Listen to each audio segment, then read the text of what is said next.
மகேஷ். அனைவருக்கும் மாலை வணக்கம். இன்றைய மைண்ட் யுவர் மைண்ட் நிகழ்ச்சிக்கு உங்களை வரவேற்பதில் மகிழ்ச்சி கொள்கிறேன். அனைவரையும் அன்புடன் வரவேற்பேன். இன்றைக்கு நம்முடைய நிகழ்ச்சி 867 சேவா கதை சொல்ல போறாங்க. வழக்கம் போல சுஜாதாவோட கதை, மறுபடியும் கணேஷ். சுஜாதானாவே வசந்த் கணேஷ் இல்லாத இருக்காது. கிரைம் ஸ்டோரி தான் கிரைம் ஸ்டோரியில அவங்க 2 பேர் தான் மாஸ்டரா இருப்பாங்க, கண்டுபிடிப்பாங்க, எல்லாம் பண்ணுவாங்க. மறுபடியும் கணேஷ்னு சொல்லியிருக்காரு. என்ன செய்ய போறாங்க தெரியாது. உண்மையா எனக்கு தெரியாது. நான் எதனா பார்க்கலான்னு நினைச்சேன். சரி வேண்டாம், இதை போய் பார்த்துன்னு இருந்தா சுவாரஸ்யம் போயிடும் அப்படின்றதுக்காக விட்டுட்டேன். பார்ப்போம் சேவா என்ன சொல்றாங்க. கதை இந்த மேடை சேவாவுக்காக. நீங்க ஆரம்பிக்கலாம். தேங்க்யூ. வாய்ப்பு கொடுத்ததுக்கு ரொம்ப நன்றி சார். அனைவருக்கும் வணக்கம். இன்னைக்கு நான் சொல்ல போற கதை மறுபடியும் கணேஷ். சுஜாதா அவர்கள் எழுதியது. அலாரம் அடிக்குது. பிரபாகரன் எந்திரிக்கிறாரு. சைலஜா எந்திரிச்சிடுறாங்க. ஆனா கண்ணை மூடிக்கிட்டே படுத்திருக்காங்க. அவரோட ஹஸ்பண்ட் பிரபாகரன் போய் பல்லு விளக்குறாரு. அந்த சத்தம் கேக்குது. அடுத்தது ஷேவ் பண்றாரு. அதுக்கப்புறம் சமயக்காரர் வந்து காஃபி கொடுக்குறாரு. டிகாஷன் இன்னும் கொஞ்சம் ஊத்துங்க அப்படின்னு சொல்றாரு. அதுக்கப்புறம் கார் வந்து நிக்குது. கொஞ்ச நேரத்துல டிஃபன் சாப்பிட வந்துடுறாரு. ரேடியோ போட்டுக்கிட்டே டிஃபன் சாப்பிட்டுட்டு இருக்காரு. சாப்பிட்டு முடிச்சுட்டு எந்திரிச்சு சொல்றாரு அம்மா கிட்ட, சமயக்கார்ட்ட சொல்றாரு, அம்மா கிட்ட சொல்லுங்க நான் ஊருக்கு போறேன், புதன்கிழமை தான் வருவேன் அப்படின்னு சொல்லுங்கன்னு சொல்றாரு. இதை கேட்டுட்டு சைலஜா வேற வழியே இல்லாம பெட்ல இருந்து எந்திரிச்சு போய் நிக்கிறாங்க. ஏன் என்ன எழுப்பல அப்படின்னு கேக்குறாங்க. தூங்குறவங்கள எழுப்பலாம், தூங்குற மாதிரி நடிக்கிறவங்கள எழுப்ப முடியாது அப்படிங்கிறாரு.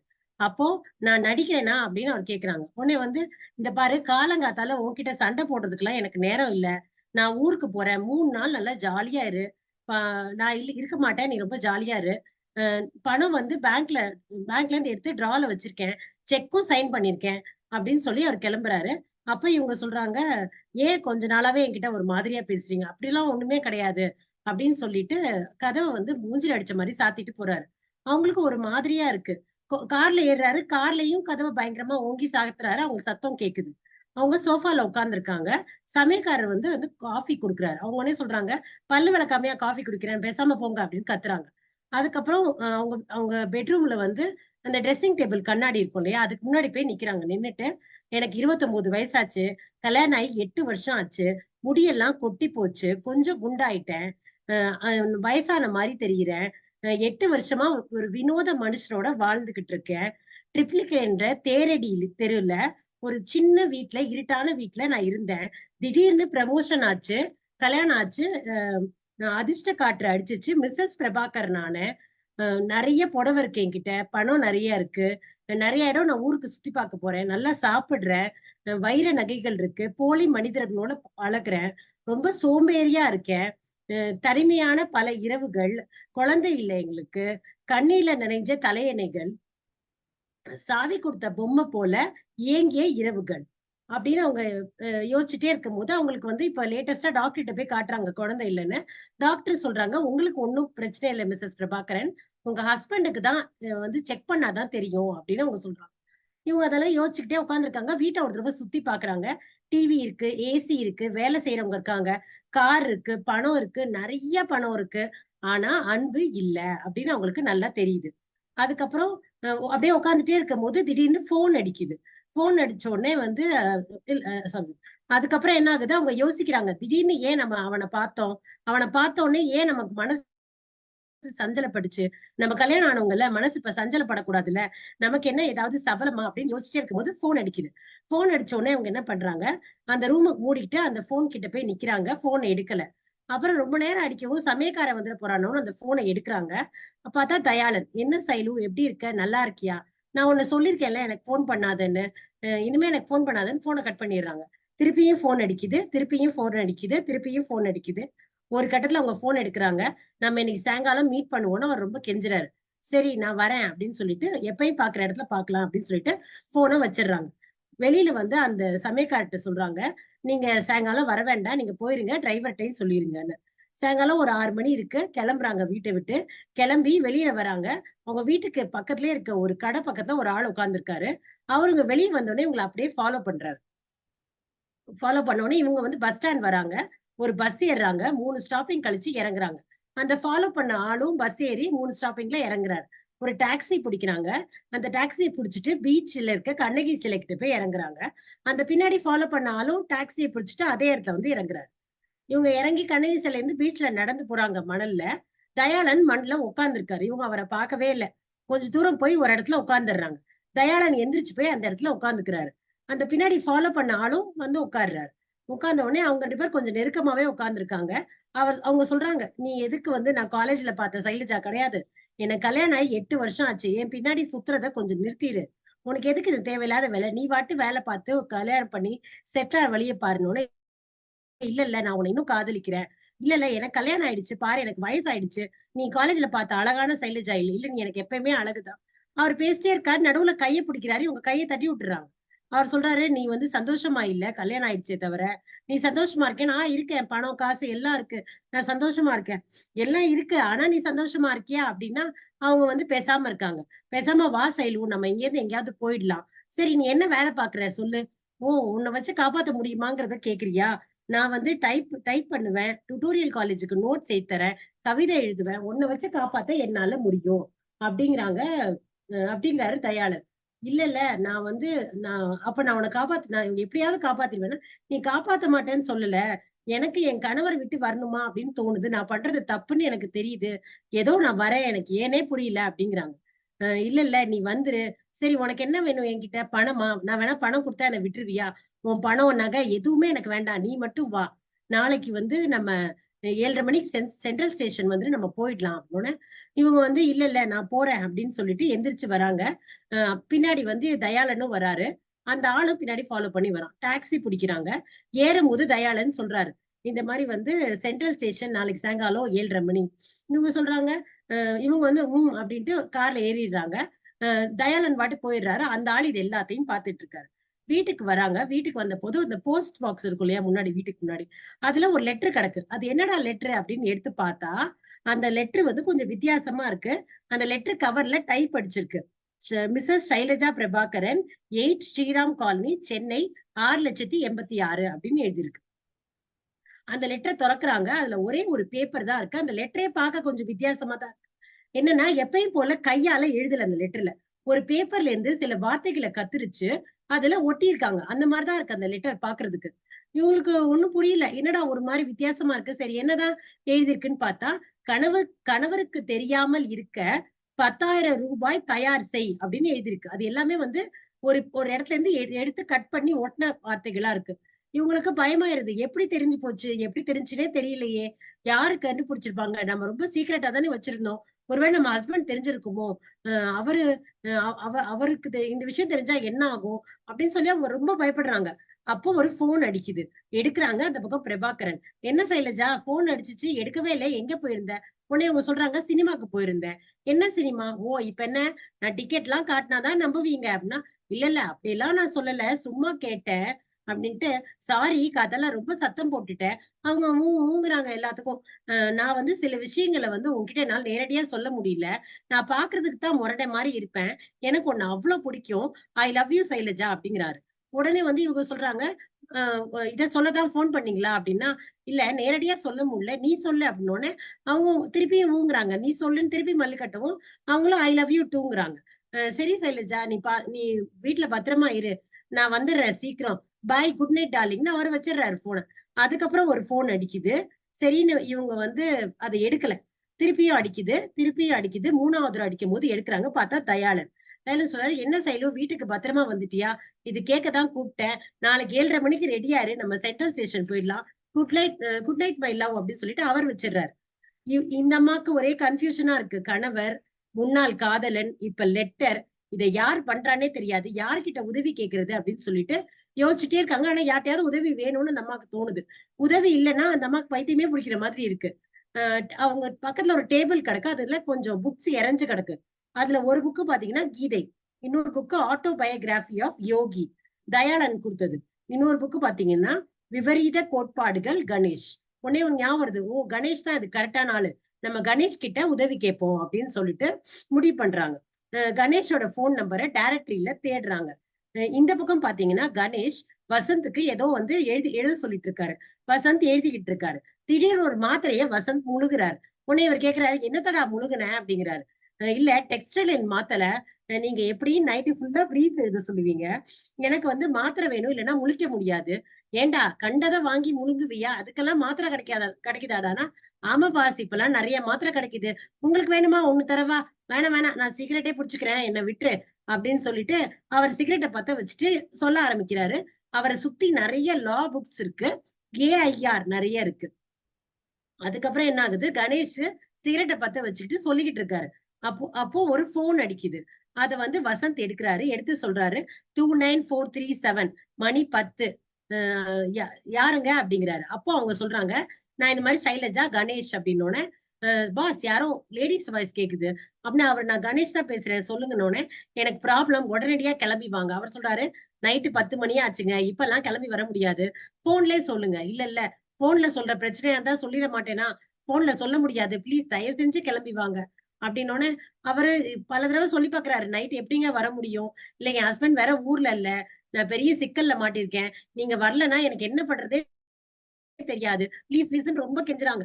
ஒரு கட்டத்துல அவர் சொல்றாரு, ஒரு கட்டத்துல அவர் மறக்க முடியாம இருக்கும் போது அவங்க அழ ஆரம்பிச்சிடுறாங்க. உடனே அவர் போனை தள்ளி வைக்கிறாரு. வசந்த் கேக்குறாரு, என்ன பாஸ் அவங்க அழுகுறாங்க, சரி என்னன்னு தான் போய் பாப்போமே அப்படின்னோடனே, அவங்க குரல்ல வேற ஒரு மாதிரி பயம் இருக்கு, பாப்போம் பாஸ் அட்ரஸ் வாங்கன்னு சரி ஒரு அட்ரஸ் வாங்கிட்டு சொல்றாரு, நேரம் வந்தா ஒரு நல்ல காஃபி தருவீங்களா, நல்லா தரேன் வாங்க வாங்கினோடனே அவங்க அவர் சரி நான் வரேன் அப்படின்ட்டு வச்சிடுறாரு போனை. இந்த பக்கம் பாத்தீங்கன்னா இதே நேரத்துல சென்னையில இருந்து ஒரு ஆள் பெங்களூருக்கு கால் பண்றாரு. ஹோட்டல் அசோகா ரூம் நம்பர் 418 கால் போகுது. ஃபுல்லா கால் அடிச்சு நிக்குது, யாரும் பிக் பண்ணல. அந்த ரிசப்ஷன்ல இருக்க சொல்றாங்க, அவங்க தூங்கிட்டாங்க போல, கால் எடுக்கல. இல்ல திருப்பி அடிங்க, திருப்பி அடிக்கிறாங்க, அடிச்சு நிக்குது, திருப்பி அடிக்கிறாங்க, திருப்பி அடிக்கிறாங்க. 4வது தடவை அடிக்கையில தான் ஒருத்தர் போன் எடுக்கிறாரு. கோமா ஹலோங்கிறாரு. உடனே வந்து இந்த பக்கத்துல இருந்து சொல்றாங்க, யாரோ ஒருத்தவங்க உங்களுக்கு சென்னையில இருந்து கால் பண்றாங்க, கனெக்ட் பண்ணணும், கனெக்ட் பண்ண சொல்லி கேக்குறாங்க அர்ஜென்ட்டா, அதனாலதான் சரி கனெக்ட் பண்ணுங்க அப்படின்னோடனே அவர் சொல்றாரு, நான் நட்டேசன். ஓ என்ன அவ பேங்க்ல இருந்து பணம் எடுத்தாளா, இல்ல இல்ல அதெல்லாம் இல்ல, அதெல்லாம் அவங்க எடுக்கல, நான் வந்து இன்னைக்கு அவங்கள ஃபாலோ பண்ணேன், அவங்க பீச்சுக்கு போனாங்க, ஒருத்தரை சந்திச்சாங்க. அப்படியா, என்ன பேசிக்கிட்டாங்க அது தெரியல, தூரமா இருந்தாங்க, அப்ப என்ன பேசிக்கிட்டாங்கன்னு தெரியல, ஆனா கொஞ்சம் நெருக்கமா உட்கார்ந்து இருந்தாங்க. அதுக்கப்புறம் டாக்ஸி கிட்ட வரும்போது அந்த ஆள் பேரு தயாளன்னா, அந்த ஆள் வந்து நாளைக்கு சாயங்காலம் 7:30 மணிக்கு சென்ட்ரல் ஸ்டேஷன் சொன்னாரு, அதுக்கு உங்க மனைவி ஊன்ட்டு கார்ல ஏறினாங்க, இதத்தான் நான் பார்த்தேன் அப்படின்னு அவர் சொல்றாரு. நான் கூடவே தான் இருந்தேன், நான் அவங்களுக்கு தெரியல என்ன, சரி வியாழக்கிழமை வந்து பணம் வாங்கிக்க, இந்த விஷயத்த மறந்துரு அப்படின்னு சொல்லிட்டு அவர் போனை வச்சிடுறாரு. வச்சதுக்கு அப்புறம் அவரால தாங்கவே முடியல, யார் அது தயாளன்னு யோசிச்சுக்கிட்டே இருக்காரு. அதுக்கப்புறம் வந்து 2 மாத்திரை சாப்பிடுறாரு பிரபாகரன். ஆனாலும் அவர் கை நடுக்கம் நிக்கவே இல்ல, நிக்கவே இல்ல. அப்புறம் வந்து சிகரெட் பிடிக்கிறாரு. ஒரு சிகரெட் எடுத்து வாயில வைக்கிறாரு. 3 குச்சியை வச்சு பத்த வைக்கிறாரு. அவ்வளவு டென்ஷனா இருக்காரு. வெளியே போய் எட்டி பாக்குறாரு. மணி வந்து 10:35. வெளியே பார்த்தா நல்ல அமைதியான இருக்க பெங்களூரை பாக்குறாரு. பார்த்துட்டு இவருக்கு என்ன நான் குறைச்சல் வச்சேன், பணம் இல்லையா, எல்லாமே தான் கொடுத்தேன், என்ன குழந்தைதான் இல்லை எங்களுக்கு, எனக்கு கல்யாணம் ஆகும்போது எனக்கு 36 வயசு, இப்போ 44 வயசு ஆச்சு, குழந்தை இல்ல, சரி அவ விட்டுருவான்னு பார்த்தா அவ விடவே மாட்டேங்கிறா, குழந்தை எனக்கு தான் பிரச்சனைங்கிறதையும் நான் சொல்லல, சொன்னா அவ ஏத்துக்க மாட்டாளான்னு நான் சொல்லாம இருந்தேன், வேற என்ன பிரச்சனை இருக்கு, முதல்ல அவளை வார பத்திரிக்கையில பார்த்தேன், ஊஞ்சல் பக்கத்துல ஒரு போட்டோ ரொம்ப அழகா இருந்தா, ஒரு படமா உறைஞ்சிருந்தாங்க அவளை, பார்த்த உடனே எனக்கு அவளை புடிச்சு போச்சு, 3 நாள் அதைத்தான் பார்த்துக்கிட்டே இருந்தேன், அப்புறம் அந்த பத்திரிகைக்கு போன் பண்ணிட்டு அந்த போட்டோகிராஃபர்கிட்ட கேட்டு அட்ரஸ் வாங்கினேன், ட்ரிப்ளிகேட்ல ஒரு உண்டு கொடுத்துறதுல அவங்க இருந்தாங்க, அப்புறம் அவ எங்க வேலை பாக்குறான்னு கேட்கும்போது ஸ்பென்சர்ல சேல்ஸ்னாங்க, அங்க போய் கேட்டேன் 150 ரூபாய் சம்பளம்னா, இங்கெல்லாம் உனக்கு சம்பளம் வேஸ்ட், நீ வா என் ஆபீஸ்ல வேலை வாங்கி தரேன்னு கான்டினென்டல் என்னோட ஆபீஸ்ல 450 ரூபாய்க்கு வேலை வாங்கி கொடுத்தேன், 3 மாசம் வேலை பார்த்தா, அதுக்கப்புறம் நான் கல்யாணம் பண்ணிட்டேன் அவளை, 2 வருஷம் கல்யாணம் ஆகி 2 வருஷம் ஆச்சு, குழந்தை இல்லைன்னா, இவ்வளவு வருஷமா வீட்டுல சும்மாதான் இருந்தா, வீட்டை பாத்துக்கிட்டு டிவி சீரியல் பாத்துக்கிட்டு தான் இருந்தா, இப்போ கொஞ்ச நாளா தான், எப்பையில இருந்து ஒரு மாசம் இல்ல ஒரு வியாழக்கிழமையில இருந்து தான் அவளோட இதெல்லாம் வேற வேற மாதிரி இருந்துச்சு ஆக்டிவிட்டிஸ், நிறைய ட்ரெஸ் வாங்க ஆரம்பிச்சா, நிறைய மேக்கப் பண்ணிக்க ஆரம்பிச்சா, ஒரு நாள் வியாழக்கிழமை வெளியில போனா ரொம்ப லேட்டா வந்தா, எங்க போயிருந்தேன்னு கேட்டேன், ஸ்கூலுக்குன்னா இன்னைக்கு நான் ஸ்கூலே இல்லைன்னு சொன்னேன், அதுக்கப்புறம் என் தம்பியை பார்க்க போறேன்னா, உன் தம்பி இங்கதான் வந்துட்டு போனான்னு, அதுக்கப்புறம் வந்து என்ன, இல்ல நான் வந்து இந்த மாதிரி பார்க்ல போய் சும்மா உட்கார்ந்துருந்தேன், எனக்கு இந்த லைஃப் போர் அடிக்குதுன்னு சொன்னா, இவ போயிருந்த கேப்ல இவ ரூம நான் செக் பண்ணா டஸ்ட்பின்ல ஒரு ஒரு காகிதம் கிழிச்சு போட்டு கிடந்துச்சு, அந்த காகிதத்தை ஒட்டி பார்த்தேன், மறுபடி உன்னை ஆசை அப்படின்னு எழுதி இருந்துச்சு, இத பார்த்தப்பறம் தான் தெரிஞ்சுச்சு அவ ஒரு தப்பு பண்றான்னு. எனக்கு அவ தப்பு பண்றது எவ்வளவு அநியாயம். நான் அவளுக்கு என்ன குறை வச்சேன்? அப்படின்னு சொல்லி அவர் அவர் மனசுக்குள்ள எல்லாத்தையும் ஓட்டி பார்க்கிறாரு.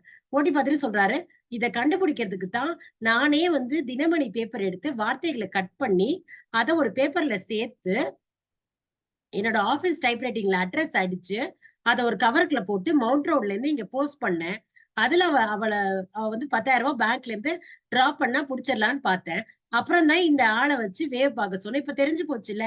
இப்படி எனக்கு போய் அநியாயம் பண்றாளே அப்படின்னு அவர் யோசிச்சுக்கிட்டே இன்னும் 2 சிகரெட் புடிக்கிறாரு. புடிச்சிட்டு டெலிபோன் நம்பர் ஒரே ஒரு நம்பர் அடிக்கிறாரு. அந்த பக்கம் எஸ் சார் அப்படின்னு ஒரு குரல் வருது.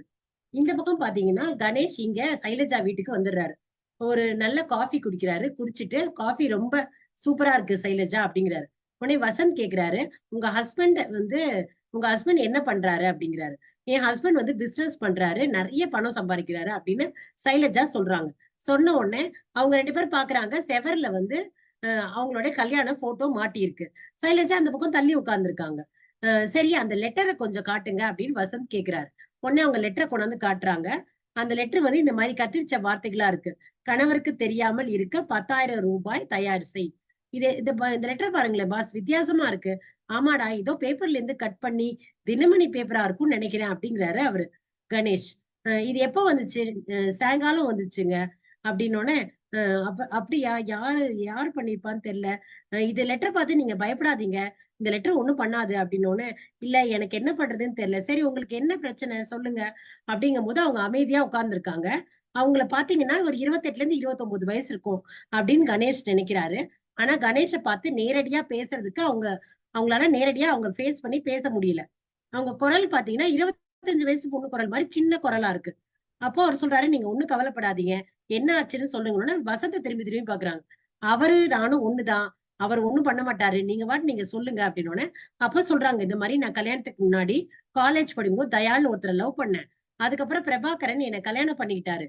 அப்புறம் 8 வருஷம் நான் அவரு சும்மா தான் இருந்தேன். ஆனா எனக்கு இந்த லைஃப்ல ஒரு பெரிய இன்ட்ரெஸ்ட் இல்ல. எங்களுக்கு இன்ட்ரெஸ்ட் இல்ல. ஒரே எப்பயுமே பண்றது ஒரு மாதிரி போரா இருக்கு. அப்புறம் ஒரு நாள் தயாள் எனக்கு போன் பண்ணாரு. நான் வந்து இப்ப உங்ககிட்ட பேசுற மாதிரிதான் முதல்ல அவர்கிட்ட பேசினேன். அவர் இன்னமும் என்ன காதலிக்கிறாரு அப்படின்னு தெரிஞ்ச போது எனக்குமே என்னமோ தெரியல, மனசு மாறிடுச்சு. நான் வந்து அவரோட பேசுறத நான் கண்டினியூ பண்ண ஆரம்பிச்சேன். அது என் ஹஸ்பண்ட் தெரிஞ்சிச்சான்னு தெரியல. அவர் ஒரு மாதிரி என்கிட்ட நடந்துக்கிறாரு அப்படின்னோடனே, எனக்கு ஏதாவது ஒரு வழி சொல்லுங்க, இப்ப நான் என்ன பண்றது அப்படின்னு கேட்டதுக்கு, நான் வழியெல்லாம் சொல்ல முடியாதுங்க, யார் கூட இருக்குதுங்கன்னு இந்த அம்மா கேக்குது. அதெல்லாம் நான் சொல்ல முடியாதுங்க. உங்களுக்கு வேணும்னா என்ன பண்றது அப்படிங்கிற ஒரு சின்ன அட்வைஸ் கொடுக்க முடியும். மத்ததெல்லாம் நான் வந்து டிசைட் பண்ண முடியாது அப்படின்னு அவங்க சொல்றாங்க. சொல்றாரு கணேஷ். நீங்க வந்து யார் கூட இருக்கணும்னு முதல்ல முடிவு பண்ணிருங்க. முடிவு பண்ணாதான் நான் என்ன உங்களுக்கு அட்வைஸ் கொடுக்கறதுன்னு முடிவு பண்ண முடியும். இந்த லெட்டரை பார்த்து பயப்படாதீங்க. இந்த லெட்டரை பணத்தை எங்க கொண்டு வா அப்படின்லாம் எழுதல. இந்த லெட்டர்ல சும்மா ஒரு இன்ஃபர்மேஷன் மட்டும் தான் கொடுத்திருக்காங்க. இந்த பணத்தை கொடுக்க சொல்லி கேட்கும் போது நான் இந்த லெட்டர் யார் எழுதினாங்கிறத வச்சு அவங்களுக்கு அந்த இடத்துல ஹெல்ப் பண்றேன் அப்படின்னோடனே, நீங்க வந்து உங்க ஹஸ்பண்ட டைவர்ஸ் பண்றேன்னு முடிவு பண்ணீங்கன்னா நீங்க இந்த லெட்டரை பத்தி கவலைப்பட வேண்டாம். அப்படி இல்லைன்னா இதை உங்க ஹஸ்பண்ட சொல்ல முடியாது. அப்ப இந்த லெட்டருக்கு ஏதாவது பிரச்சனை வந்தா நான் உதவி செய்யறேன் அப்படிங்கிறாரு கணேஷ். அப்படின்னு சொன்ன உடனே இவங்க இவங்க வந்து இவங்க கிட்ட கேக்குறாரு, நீங்க தான் முடிவு பண்ணல. இல்ல நான் முடிவு பண்ணல, நான் தயாளனோட போய் இருந்தாலும் நான் சந்தோஷமா இருப்பேன் நானும் எனக்கு தெரியல அப்படின்னோடனே, நீங்க கல்யாணம் எப்படி பண்ணீங்க? ரிஜிஸ்டர் மேரேஜா இல்ல மந்திரகிந்திர சொல்லி? இல்ல ரிஜிஸ்டர் மேரேஜ் தான் அப்படின்னா வசந்த், அந்த மேரேஜ் ஆக்ட் 1954 பாஸ், அதுல டைவர்ஸ் வாங்கிடலாம். ஆனா அதுக்கு ரீசன்ஸ் இருக்கு அப்படின்னு சொல்லி அவங்க சொல்றாங்க. 8 வருஷம் கல்யாணம் ஆகி போர் அடிக்குது அப்படின்னா டைவர்ஸ் கிடைக்காது. இவர் உங்களை ரொம்ப டார்ச்சர் பண்றாருன்னா டைவர்ஸ் கிடைக்கும்.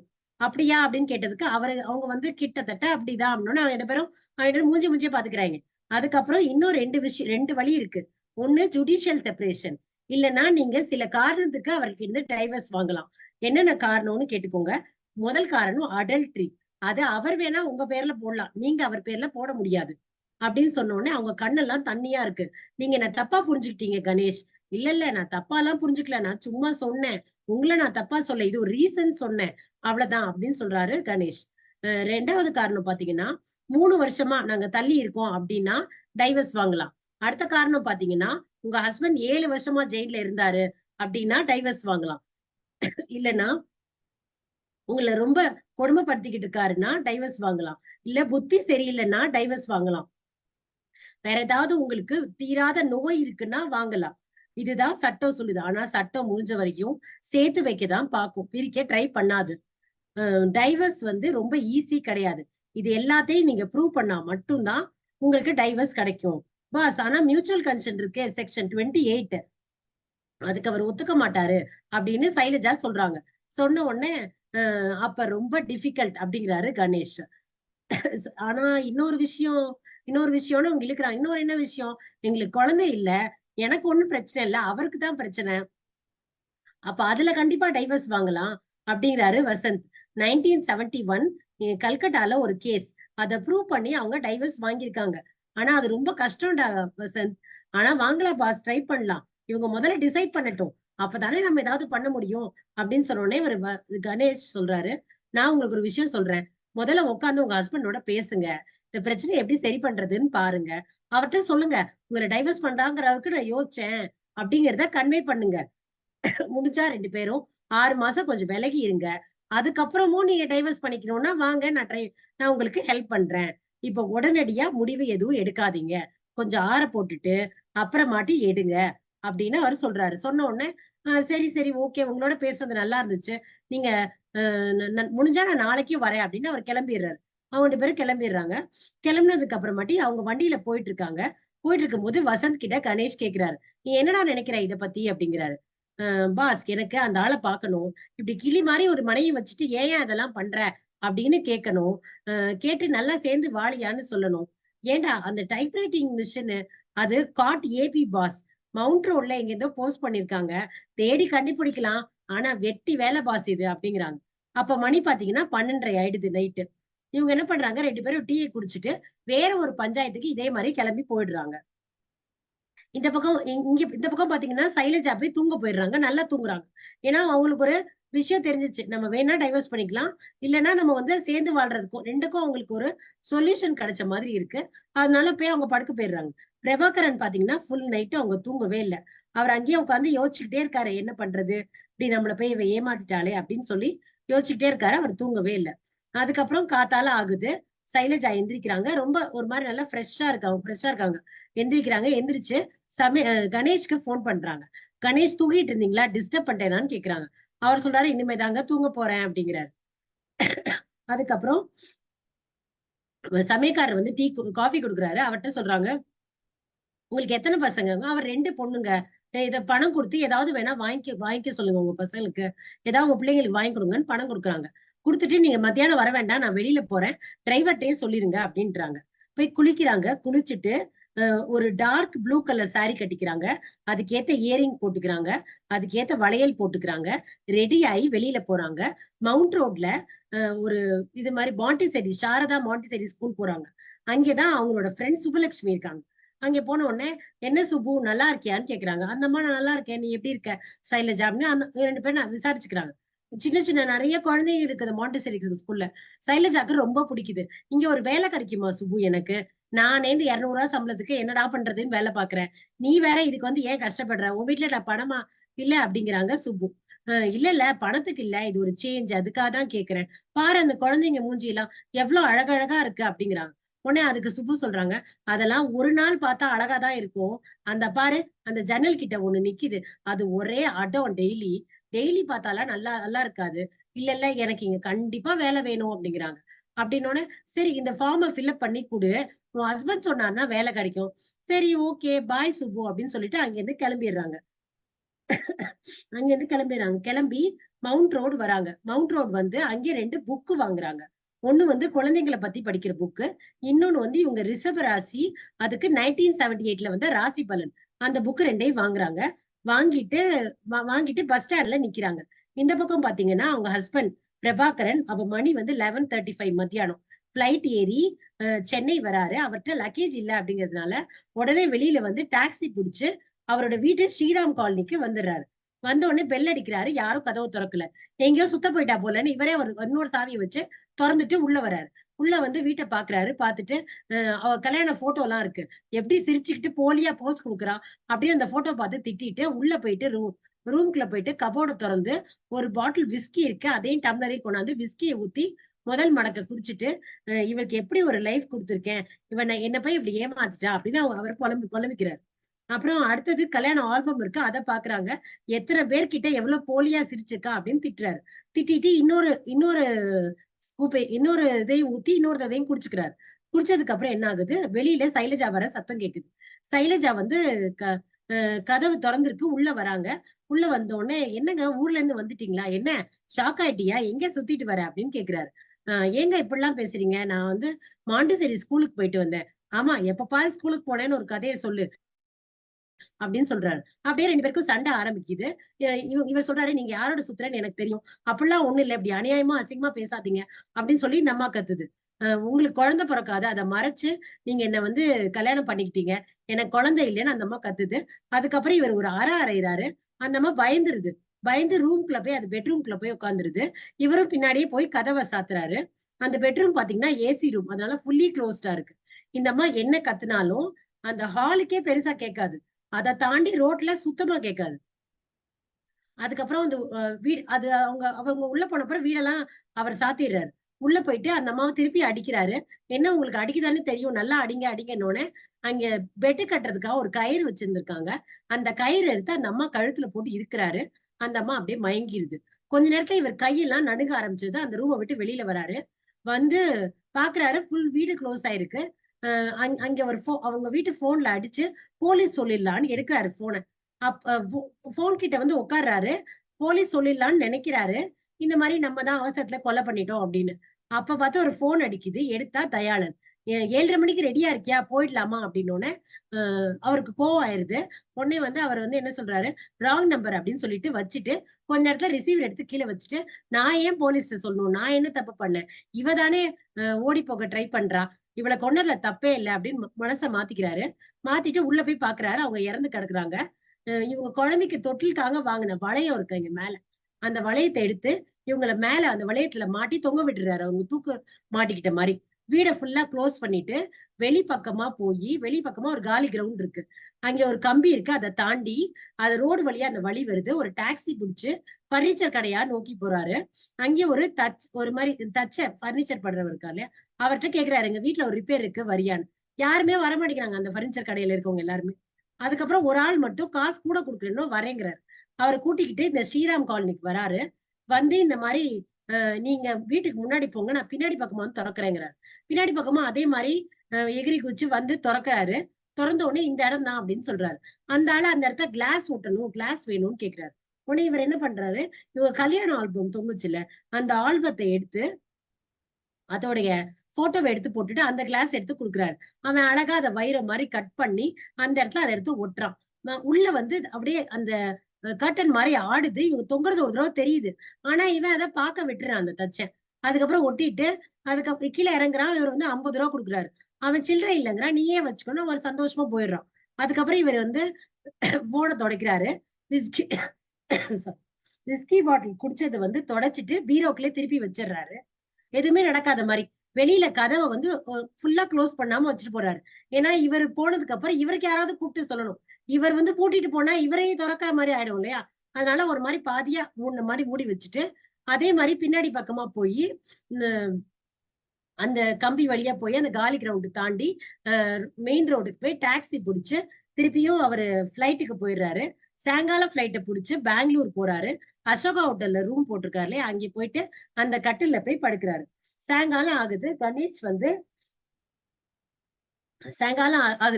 கணேஷ் வந்து இது கோர்ட்ல இருந்து வராரு. வந்துட்டு சொல்றாரு, என்னடா சாயங்காலம் எனக்கு வேலை இருக்கு அப்படிங்கிறாரு.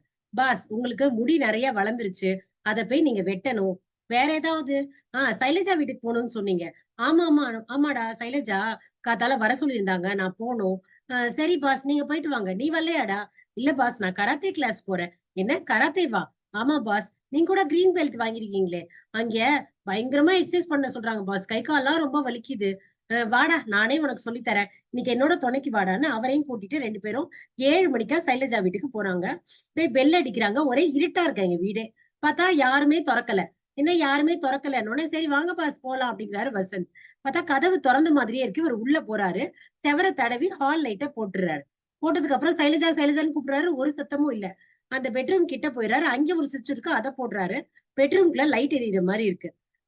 கதவை தள்ளி பாக்குறாரு, கதவு திறக்கல.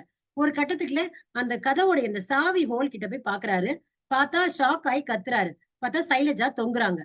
இவரும் வந்து வசந்து பார்த்துட்டு, என்னப்பா இது இது எப்படி நடந்துச்சு? காத்தெல்லாம் நல்லா தானே பேசுனாங்க, இப்ப திடீர்னு எப்படி நடந்துச்சு அப்படின்னு யோசிச்சுட்டு இருக்காங்க. நீ போயிட்டு போலீஸ்க்கு போன் பண்றா வசந்த் உடனே. போலீஸ் போன் பண்ண அவர் போயிடுறாரு.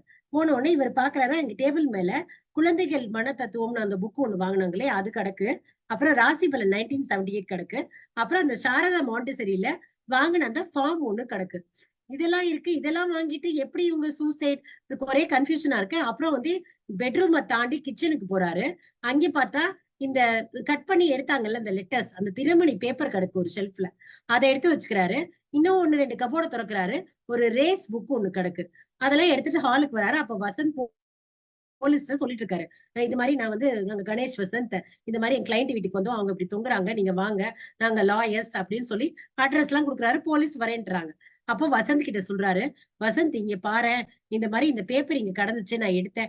பாஸ் இதானே அந்த லெட்டர்? ஆமா ஆமா, இந்த ரேஸ் புக்கும் இருக்கு, ஒருவேளை சமயக்காரனும், எனக்கும் அது தெரியலடா, என்கிட்ட கத்தர நல்லா பேசினாங்க, இப்ப எப்படிடா இப்படி ஆச்சு அப்படின்னு அவரு யோசிச்சுட்டே இருக்காரு. பாஸ் இங்க பாருங்களேன், இந்த போட்டோவையும் காணும். ஆமா போட்டோவையும் காணும் அப்படின்னு யோசிச்சுட்டு இருக்காங்க 2 பேரும். கொஞ்ச நேரம் கழிச்சு போலீஸ் உள்ள வராங்க. போலீஸ் யாரு பாத்தீங்கன்னா இவரோட ஃப்ரெண்டு ராஜேந்திரன். போலீஸ் ஒரு கான்ஸ்டபிள், இவர் வந்து எஸ்பி, அவர் ராஜேந்திரன், அவரும் வந்துடுறாரு உள்ள. 2 போலீஸ் வராங்க, ஒரு இன்ஸ்பெக்டர், ஒரு எஸ்பி வராங்க. உள்ள வந்தோடனே, என்ன கணேஷ் இங்க என்ன பண்றீங்க, எங்க போனாலும் வந்துடுறீங்க அப்படிங்கிறாரு அவர் சிரிச்சுக்கிட்டே. இல்ல இல்ல, இவங்க கிளைண்ட் வர சொல்லியிருந்தாங்க, வந்து பார்த்தா இந்த மாதிரி ஆயிடுச்சு. என்னாச்சு? அவங்க உள்ள தூக்குல தொங்குறாங்க. அப்படியா அப்படின்ட்டு அவரும் கதவு சாவி ஓட்டையில பார்த்துட்டு, ஓ மை காட்ன்ட்டு கான்ஸ்டபிள கூப்பிட்டு கதவை உடைக்க சொல்றாங்க. கதவை இங்க ஓங்கி அடிக்கிறாங்க, கதவு உடையுது. அவங்க கிட்டத்தட்ட 18 அடி ஹைட்ல தொங்குறாங்க. பார்த்து மெதுவா பாடியை இறக்குன்னு பார்த்தா கட்டில் பக்கத்துலயே இருக்கு. பாருங்க, கட்டில் பக்கத்துலயே இருக்கு. ஒரே நிமிஷம் தான் மனசு மாறுறதுக்கு. அப்படியே கட்டில் இறங்கி சாகாம இருந்திருக்கலாம்ல.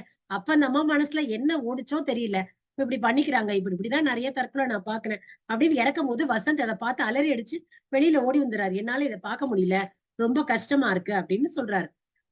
வெளியில வந்த உடனே வெளியில ஹால்ல வந்து உட்காடுறாங்க. பார்த்து மெதுவா இறக்குங்கன்ட்டு வெளியில வந்து ராஜேந்திரன், கணேஷ், வசந்த் உட்காடுறாங்க. வசந்தால அந்த இடத்துல இருக்கவே முடியல. அப்ப ராஜேந்திரன் கேக்குறாரு, என்ன உங்களுக்கு எப்படி உங்களுக்கு தெரியும் சொல்லுங்க. இந்த மாதிரி அவங்களுக்கு ஒரு லெட்டர் வந்துச்சு, அந்த லெட்டர் காட்டுறதுக்காக எங்களுக்கு போன் பண்ணியிருந்தாங்க. நாங்க நேத்தி தான் வந்து அவங்கள பார்த்து அவங்களுக்கு நல்லா சேர்ந்து வாழுங்கன்னு அட்வைஸ் பண்ணேன். காத்தால கூட சரி சரின்னு சொன்னாங்க. என்ன லெட்டர்? இந்த மாதிரி 10,000 ரூபாய் கேட்டு ஒருத்தர் மிரட்டி எழுதியிருந்தான். சரி லெட்டர் காட்டுங்க. லெட்டர் என்கிட்ட இல்லையே அப்படின்னோடனே, அப்படியா, ஆபீஸ்ல இருக்கு அப்படின்னா, சரி நாளைக்கு கொண்டாந்து காட்டுங்க, எங்களுக்கு ஒரு ப்ரூஃபா இருக்கும். சரி சரி அப்படிங்கிறாரு. பாடியை கொண்டாந்து ஹால்ல படுக்க வைக்கிறாங்க. ஆம்புலன்ஸ் சொல்லியாச்சாப்பான்னு ராஜேந்திரன் கேக்குறாரு. கான்ஸ்டபிள் சொல்லியாச்சுன்னு சொல்றாரு. அதுக்கப்புறம் என்ன ஆகுது, சார் நாங்க தண்ணி மட்டும்.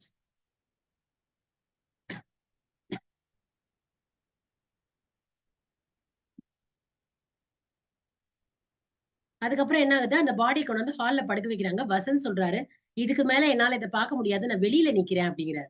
அப்ப ராஜேந்திரன் சொல்றாரு, அப்ப நீங்க வந்து அந்த அவங்க ஹஸ்பண்ட் எங்க போயிருக்காரு? அவர் பெங்களூர் போயிருக்காரு, ஏதோ வேலையா, அசோகா ஹோட்டல்னு சொன்னாங்க.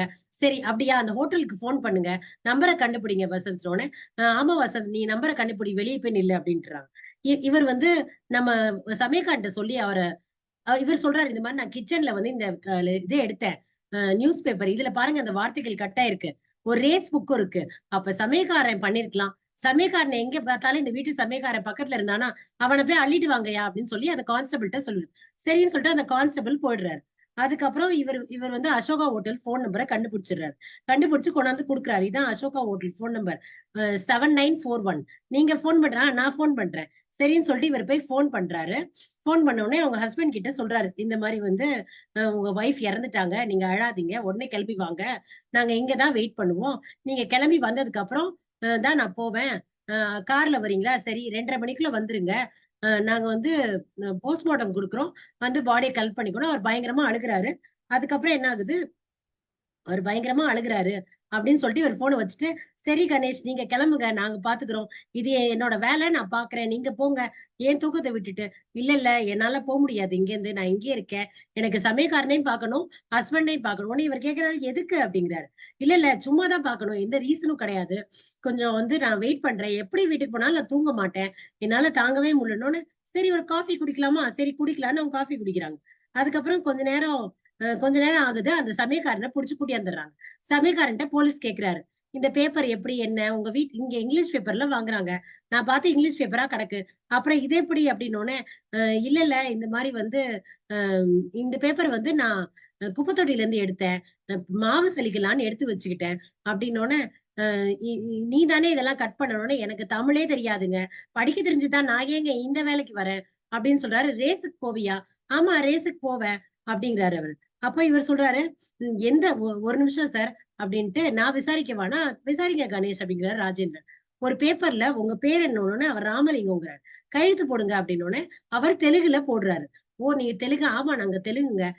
அப்படின்னு சரி அவரை அம்மா இன்னைக்கு காத்தால எப்படி நடந்துக்கிட்டாங்க? அம்மா நல்லா ஹாப்பியா இருந்தாங்க, என் பசங்களுக்கு கூட காசு எல்லாம் கொடுத்தாங்க, ஏதாவது வாங்கிக்க சொல்லி அப்படின்னோடனே, ஓ சரி சரி, அப்போ நான் கிளம்புறேன் அப்படின்னோடனே, சரி நீங்க கிளம்புங்க போது இவர் கணேஷ் ஒரே ஒரு கேள்வி, இந்த பேப்பரை எந்த குப்பைத்தொட்டில இருந்து எடுத்தீங்க அப்படின்னோடனே, கார் ஷெட்ல இருக்க குப்பைத்தொட்டில. அப்ப டிரைவரை விசாரிக்கணும் அப்படின்னு அவங்க முடிவு பண்ணிக்கிறாங்க. அதுக்கப்புறம் வந்து கணேஷ் வந்து சொல்றாரு, இங்க ஒரு கல்யாண போட்டோ ஒண்ணு மாட்டிருந்துச்சு, அத காணோம், உள்ள எங்கேயாவது இருக்கான்னு பாருங்கப்பா அப்படின்னு. உள்ள எல்லாம் எதுவும் இல்ல, உள்ள வந்து அந்த அம்மாவோட போட்டோ ஒண்ணு மட்டும் தான் இருக்கு, வேற ஏதாவது லெட்டர் எழுதி வச்சிருக்கான்னு பாருங்க, லெட்டரும் இல்ல. ஒரு ஸ்டேஜ்ல வசந்தும் நம்ம போலீஸும் வெளியிட்டு ஏதோ பேசிட்டு இருக்காங்க, கணேஷ் அப்படி சேர்லயே உட்காந்து தூங்கிடுறாரு. தூங்கிட்டு இருக்கும்போது அவர் கனவுல சைலஜா வந்து, இந்த கயிறை ஒரு முடிச்சு போட்டு கொடுங்க கணேஷ்டோன்னு. அவரு ஷாக் அடிச்சு முழிக்கிறாரு.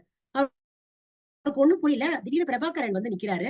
நின்னு, நான் பிரபாகரன் என்னோட வைஃப் அப்படின்னோடனே, நான் கணேஷ் லாயர், நீங்க என்ன பண்றீங்க? இல்ல உங்க வைஃப் தான் என்ன வந்து பார்த்தாங்க, என்ன வந்து பார்க்க சொல்லியிருந்தாங்க அப்படின் போது போலீஸ் உள்ள வந்துடுறாரு. உங்க வைஃப் வந்து நாங்க போஸ்ட்மார்ட்டம் கொண்டு போயிருக்கோம், நீங்க வந்து பாடியை கலெக்ட் பண்ணிக்கோங்க அப்படின்னோடனே, என்ன சார் ஆச்சு எப்படி அப்படின்னோடனே, அதை நாங்க தான் கேட்கணும், எங்களுக்குமே தெரியல, இவங்க பார்க்க வந்திருக்காங்க, அவங்க இப்படி தொங்கிட்டாங்க அப்படின்னோடனே அவர் பயங்கரமா அழுகுறாரு, அவர் கையெல்லாம் நடுங்குது, ஒரு சோஃபால உட்கார்ந்துடுறாரு. அப்புறம் அவர் ஆஸ்வாச பத்தி இவங்க எல்லாம் கூட்டிட்டு போறாங்க. கூட்டிட்டு போனதுக்கு அப்புறம் கூட்டிட்டு போறாங்க. அதுக்கப்புறம் இவங்க வீட்டுக்கு வந்துடுறாங்க. வீட்டுக்கு வந்த உடனே அடுத்த நாள் காத்தால ஆகுது, இவர் டீ குடிக்கிறாரு, அவரு கோர்ட்ல இருக்காரு, டீ குடிக்கிறாரு. டீ குடிச்சிட்டு அதுக்கப்புறம் என்ன ஆகுது, சைலஜா முகம் வந்து வந்து போகுது. இவரால அதை மறக்கவே முடியல. சீனியர் அட்வொகேட் பேசுறாங்க, அப்பயும் சைலஜா முகம் வருது. அவரால கோர்ட்ல கான்சென்ட்ரேட் பண்ண முடியல. எப்படி ஆச்சு எப்படி ஆச்சுன்னு அதை யோசிச்சுட்டே இருக்காங்க. அதுக்கப்புறம் வீட்டுக்கு வராரு. வந்த உடனே வசந்த் கிட்ட கேக்குறாரு, உன்னை சில விஷயம் கண்டுபிடிக்க சொன்னேனேடா, கண்டுபிடிச்சியா? கண்டுபிடிச்சிட்டேன் பாஸ். சரி சொல்லு என்னடா ஆச்சு? மாண்டிசெரி ஸ்கூலுக்கு அவங்க ஃப்ரெண்டு சுபலட்சுமியை பார்க்க சைலஜா போயிருக்காங்க. அங்கே டீச்சர் வேலைக்காக அப்ளிகேஷன் ஃபார்ம் வாங்கியிருக்காங்க. அப்போ அவங்க ஹஸ்பண்ட் இது பண்ணா, ஹஸ்பண்ட் வந்து ரெக்கமெண்ட் பண்ணா கிடைக்கும்னு சொன்னதுக்கு சரின்ட்டு அங்க இருந்து கிளம்பிட்டாங்க. நீ அதை விசாரிச்சிருக்க மாட்டியே? இல்ல இல்ல பாஸ் விசாரிச்சேன், காத்தால 10:30 மணிக்கு வந்திருக்காங்க, 11:15க்கு அங்க இருந்து கிளம்பி இருக்காங்க அப்படின்னு அவர் சொல்லிடுறாரு. பாஸ் சுபலட்சுமி பேர் தான் நல்லா இல்ல, ஆள் நல்லா இருந்தா சினிமா பாக்குறதுக்காக நான் அவளை கேட்டிருக்கேன், இப்ப இது ரொம்ப முக்கியமாடா, விஷயத்துக்கு வாடா அப்படிங்கிறாரு கணேஷ். அதுக்கப்புறம் டிரைவர் தண்டபாணியை போய் பார்த்தேன், அவரு அவர் வந்து பீடி பிடிப்பாராம். அவர் வந்து சொல்றாரு, கார்ல அடிக்கடி இவங்க 2 பேரும் ரொம்ப சண்டை போட்டுப்பாங்க, 2 பேருமே பெருசா விட்டு கொடுத்துக்க மாட்டாங்கன்னு சொல்றாரு. அதுக்கப்புறம் விஸ்கி அவர் தான் வாங்கிட்டு வந்தாராம், ஃபுல் பாட்டில் வாங்கிட்டு வந்தாராம், சமயக்காரன் தான் உள்ள வச்சானா. அப்ப சமயக்காரன் குடிச்சிருப்பானோ? தெரியல பாஸ், அது யார் போய் சொல்றான்னு தெரியல. அதுக்கப்புறம் நான் ஆபீஸ்க்கு போனேன், கான்டினென்டல் டேக் காலே பண்ணிருக்காங்க பாஸ், சூப்பர் ஆபீஸ். அங்கே ஒரு பொண்ணு இருந்துச்சு, பேரு பிரேமலதா, அதை இன்னைக்கு படத்துக்கு கூட்டு போறேன். இல்ல பாஸ் அது ரொம்ப இங்கிலீஷ் பேசுது, அதெல்லாம் நமக்கு செட் ஆகாது. ஆனா பாக்க நல்லா இருந்துச்சு. அந்த பொண்ணு ஏதோ டைப் அடிச்சுக்கிட்டு இருந்துச்சு, அந்த டைப் ரைட்டிங்ல இருந்து ஒரு பேப்பரை லவுட்டிட்டு வந்துட்டேன், அதுவும் சி கோடு ஏபி தான். ஆனா அதுல ஒரு ஒத்துமை பாருங்க பாஸ், ஏதோ அடிச்சதுல அந்த பொண்ணு டூன்னு ஒரு வார்த்தை போட்டுச்சு, அந்த ஓவும் இவரு ஸ்ரீராம் காலனி அப்படின்னு அந்த கவர்ல போட்ட அந்த காலனியோட ஓவும் ஒண்ணு பாஸ், மேல மேல அடிச்சிருந்துச்சு அப்படின்னோடனே, அப்போ பிரபாகரன் தான் அந்த லெட்டர் அனுப்பிச்சதோ? ஏன் பாஸ் ஹஸ்பண்டேவா அனுப்புவாரு, ஒருவேளை டவுட் வந்து அனுப்பிச்சிருக்கலாம்ல. இருக்கு பாஸ், அதுக்கு வாய்ப்பு இருக்கு. அப்புறம் அவங்க பேங்க்ல இருந்து பணம் எடுக்கிறாங்களான்னு பாத்துருக்கலாம். Correct correct. அப்படின்னோடனே அதுக்கப்புறம் நான் அங்கிருந்து ட்ரிப்ளிகேன் போனேன். தயாளன் அவனை எப்படிடா கண்டுபிடிச்ச அப்படின்னோடனே நம்ம டிரைவர் அவர் என்னோட ஃப்ரெண்ட் ஆயிட்டாரு. அங்க நான் ட்ரிப்ளிகேன் போனேன். அங்க தயாளன் வந்து ஒரு லாட்ஜ் பக்கத்துல, ட்ரிப்ளிகேன் லாட்ஜ் பக்கத்துல ஒரு ஐயர் வீட்டுல குடியிருக்காரு. அந்த ஐயர் கூட 2 பொண்ணாம் பாஸ். விஷயத்துக்கு வாடா அப்படிங்கிறாரு இவரு கணேஷ். தயாளன் வந்து அதுல ஒரு ரூம் எடுத்து தங்கியிருக்கான். அந்த ரூம் மூடி இருந்துச்சு. கொஞ்ச நேரம் கழிச்சுதான் தயாளன் வந்தான். தலையெல்லாம் பரட்ட தலையா, அழுக்கு ஜிப்பாவா, தாடி வச்சுக்கிட்டு வந்தான். அப்புறம் வந்து நான் எங்க எங்க போயிருந்தீங்க தயாளன் கேட்டேன். இந்த மாதிரி நைட்டு ஃபுல்லா அங்க ரயில்வே ஸ்டேஷன்ல என்ன சைலஜா வரல. அப்புறம் காத்தால போய் 9 மணிக்கு அவங்க வீட்டை சுத்தி பார்த்தேன். அவங்க வீடு பூட்டி இருந்துச்சு. இப்பதான் இங்க வந்தேன்னா. அப்பதான் நான் சொன்னேன், நீங்க ரொம்ப டென்ஷன் ஆயிடாதீங்க, சைலஜா இறந்துட்டாங்கன்னு. அவருக்கு ஹார்ட் அட்டாக்கே வர மாதிரி ஆயிடுச்சு. சோகமா உட்கார்ந்துட்டாரு. அப்புறம் அவரை டாக்டர்கிட்ட கூட்டிட்டு போயிட்டு காட்டிட்டு வந்து வீட்டுல விட்டேன். விட்டுட்டு நீங்க வந்து கவிதை எழுதுங்க, வீட்லயே எழுதுங்கன்னு. இல்ல நான் சைலஜா பார்க்க வீட்டுக்கு போகணும்னு. இப்ப போனீங்கன்னா அவங்க பாடிய பொட்டலமா மடிச்சு கொடுப்பாங்க, அதுவும் கணவர்கிட்ட. நீங்க போனீங்கன்னா கை கலப்பாயிரும். போலீஸ் வந்தா உண்மையை மட்டும் சொல்லுங்க அப்படின்னு ஒரு ஆசுவாசப்படுத்திட்டு இப்பதான் வந்தேன் அப்படின்னு சொல்லி வசந்த் சொல்றாரு. அப்போ உடனே இவர் சொல்றாரு கணேஷ், அப்ப வாடா உடனடியா நம்ம கிளம்பி போய் போலீஸ பாப்போம். நம்ம ஏன் பாஸ் போலீஸ பாக்கணும் அப்படின்னு. இது மாதிரி இல்ல, இந்த மாதிரி இந்த விஷயத்த சொல்லணும்ல பாஸ், இது நமக்கு தேவையில்லாத வேலை பாஸ். அவங்களே சூசைட்னு முடிச்சுட்டாங்க. இது எதுக்கு பாஸ் தேவையில்லாத வேலையை பாக்குறீங்க? இல்லடா வாடான்னு அவர் கைப்படியா புடிச்சு எடுத்துட்டு போறாரு. சாரி. உள்ள போனோடனே ராஜேந்திரன் உள்ள போறாரு. ராஜேந்திரன், என்ன கணேஷ் திருப்பி வந்துட்டீங்க? தெரியுமா போஸ்ட்மார்ட்டம் வந்துருச்சு. போஸ்ட்மார்ட்டத்தை வாங்கி படிக்கிறாரு. இந்த மாதிரி அவங்க வயிறுல எதுவும் இல்ல, அவங்களுக்கு வந்து வேற எந்த பிரச்சனையும் கிடையாது. கழுத்துல 2 தடவை கயிறு அழுத்தி அவங்க இறந்திருக்காங்க. பாருங்க, 2 தடவை கயிறு அழுத்தி இருக்கான். ஒரு தடவை தானே அவங்க கட்டி தொங்குனாங்க, 2 தடவை எப்படி அழுத்தி இருக்கும் அப்படின்னோடனே, அது சில டைம் தூக்குல அவங்க தொங்கும் போது சரியா அவங்களுக்கு சாவு வரலன்னா திருப்பி அவங்க ஒரு தடவை தலையாட்டி அழுத்தும் போது அப்ப அந்த குரல் அந்த இது வந்து உடையும். அப்ப அவங்க இறந்து போயிருப்பாங்க. இது கேஷுவல் தான். இதெல்லாம் ஒரு காரணமா எடுத்துக்க முடியாது. இந்த கேஸ நீங்க விட்டுருங்க, கொஞ்ச நாள்ல உங்களுக்கு இந்த கேஸ் மறந்து போயிரும். இந்த மாதிரி 1000 கேஸ் நான் பாத்திருக்கேன் அப்படின்னோடனே, இல்ல இல்ல அவ நல்லா பேசினா, சாகுற மாதிரி இல்ல அப்படின்னோடனே, சரி பாடி எப்ப குடுத்தீங்க? நாங்க 1:30 மணிக்கு குடுத்துட்டோம். அந்த பொண்ணு பக்கம் பெரிய குடும்பம். அண்ணன், தம்பி, தங்கச்சி, அம்மான்னு நிறைய பேர் பயங்கரமா அழுதாங்க. இந்நேரம் எல்லாம் முடிச்சிருப்பாங்க. இன்னொரு விஷயம் நான் சொல்லுவேன், என்ன இந்த மாதிரி அந்த பேப்பர்ல கட் பண்ணி வந்துச்சுல, அது அமிச்சது பிரபாகரன் தான், நாங்க கண்டுபிடிச்சிட்டோம். ஓ ஐசி, அவரையே அமிச்சாரு தெரியலையே, இருங்க பிரபாகரனே கேட்டுருவோம் அப்படின்னு சொல்லிட்டு அவர் வீட்டுக்கு போன் அடிக்கிறாங்க. அந்த நம்பர் வந்து 663366. போன் அடிச்சோடனே அவர் எடுக்கிறாரு. எடுத்துட்டு இல்ல பிரபாகரன் வீட்டுல இல்லைன்னு சொல்லிடுறாங்க. அவர் வீட்டுல இல்லையா, பாப்போம் பாப்போம் கேட்போம் அப்படின்னு சொல்றாரு ராஜேந்திரன். அப்போ ஒரு கான்ஸ்டபிள் வந்து ஒரு கார்டு கொடுக்குறாரு. பார்த்தா பாருங்க பிரபாகரனே வந்துட்டாரு கணேஷ். பிரபாகரன் வந்து நிக்கிறாரு. சார் நான் உங்ககிட்ட ஒரு விஷயம் சொல்லணும், எனக்கு ரொம்ப கில்ட்டா இருக்கு. சொல்லுங்க என்ன விஷயம்? இந்த மாதிரி என் ஒய்ஃப்க்கு நான் தான் லெட்டர் எழுதி போட்டேன், அந்த கடிதத்தை நான் தான் அமிச்சேன். அதுக்கப்புறம் தான் அதுல அவங்க பணம் எடுத்தா நிஜமா அவங்களுக்கு ஏதாவது இந்த மாதிரி அஃபேர் இருக்கான்னு கண்டுபிடிக்கலான்னு பார்த்தேன். அதுலதான் என் மனைவி இறந்துட்டாங்க போல, எனக்கு ரொம்ப கஷ்டமா இருக்குன்னோடனே, இந்த விஷயம் எங்களுக்கு முன்னாடியே தெரியுமே, கணேஷ் சொன்னாரு அப்படின்னோடனே, நீங்க அப்படின்னோடனே உங்க ஒய்ஃப் என்கிட்டதான் வந்து எல்லாத்தையும் சொன்னாங்க. உங்களை டைவர்ஸ் பண்ணணும்னு கூட சொன்னாங்க. நான் அட்வைஸ் பண்ணேன். அப்புறம் அடுத்த நாள் சேர்ந்து வாழ்றேன்லாம் சொன்னாங்க. அதுக்கப்புறம் எப்படி இப்படி ஆச்சுன்னு தான் எனக்கு ஒண்ணுமே புரியல அப்படின்னு அவர் சொல்லிட்டு இருக்காரு. அவருக்கு ஆனா இதுல இன்னொரு விஷயம் இருக்கு. தயாள் அவங்க லவ் பண்ணது உண்மைதான். இந்த லைஃப்ல வந்து அவங்களுக்கு குழந்தை இல்ல, அதெல்லாம் அவங்க சொல்லிட்டு இருந்தாங்க.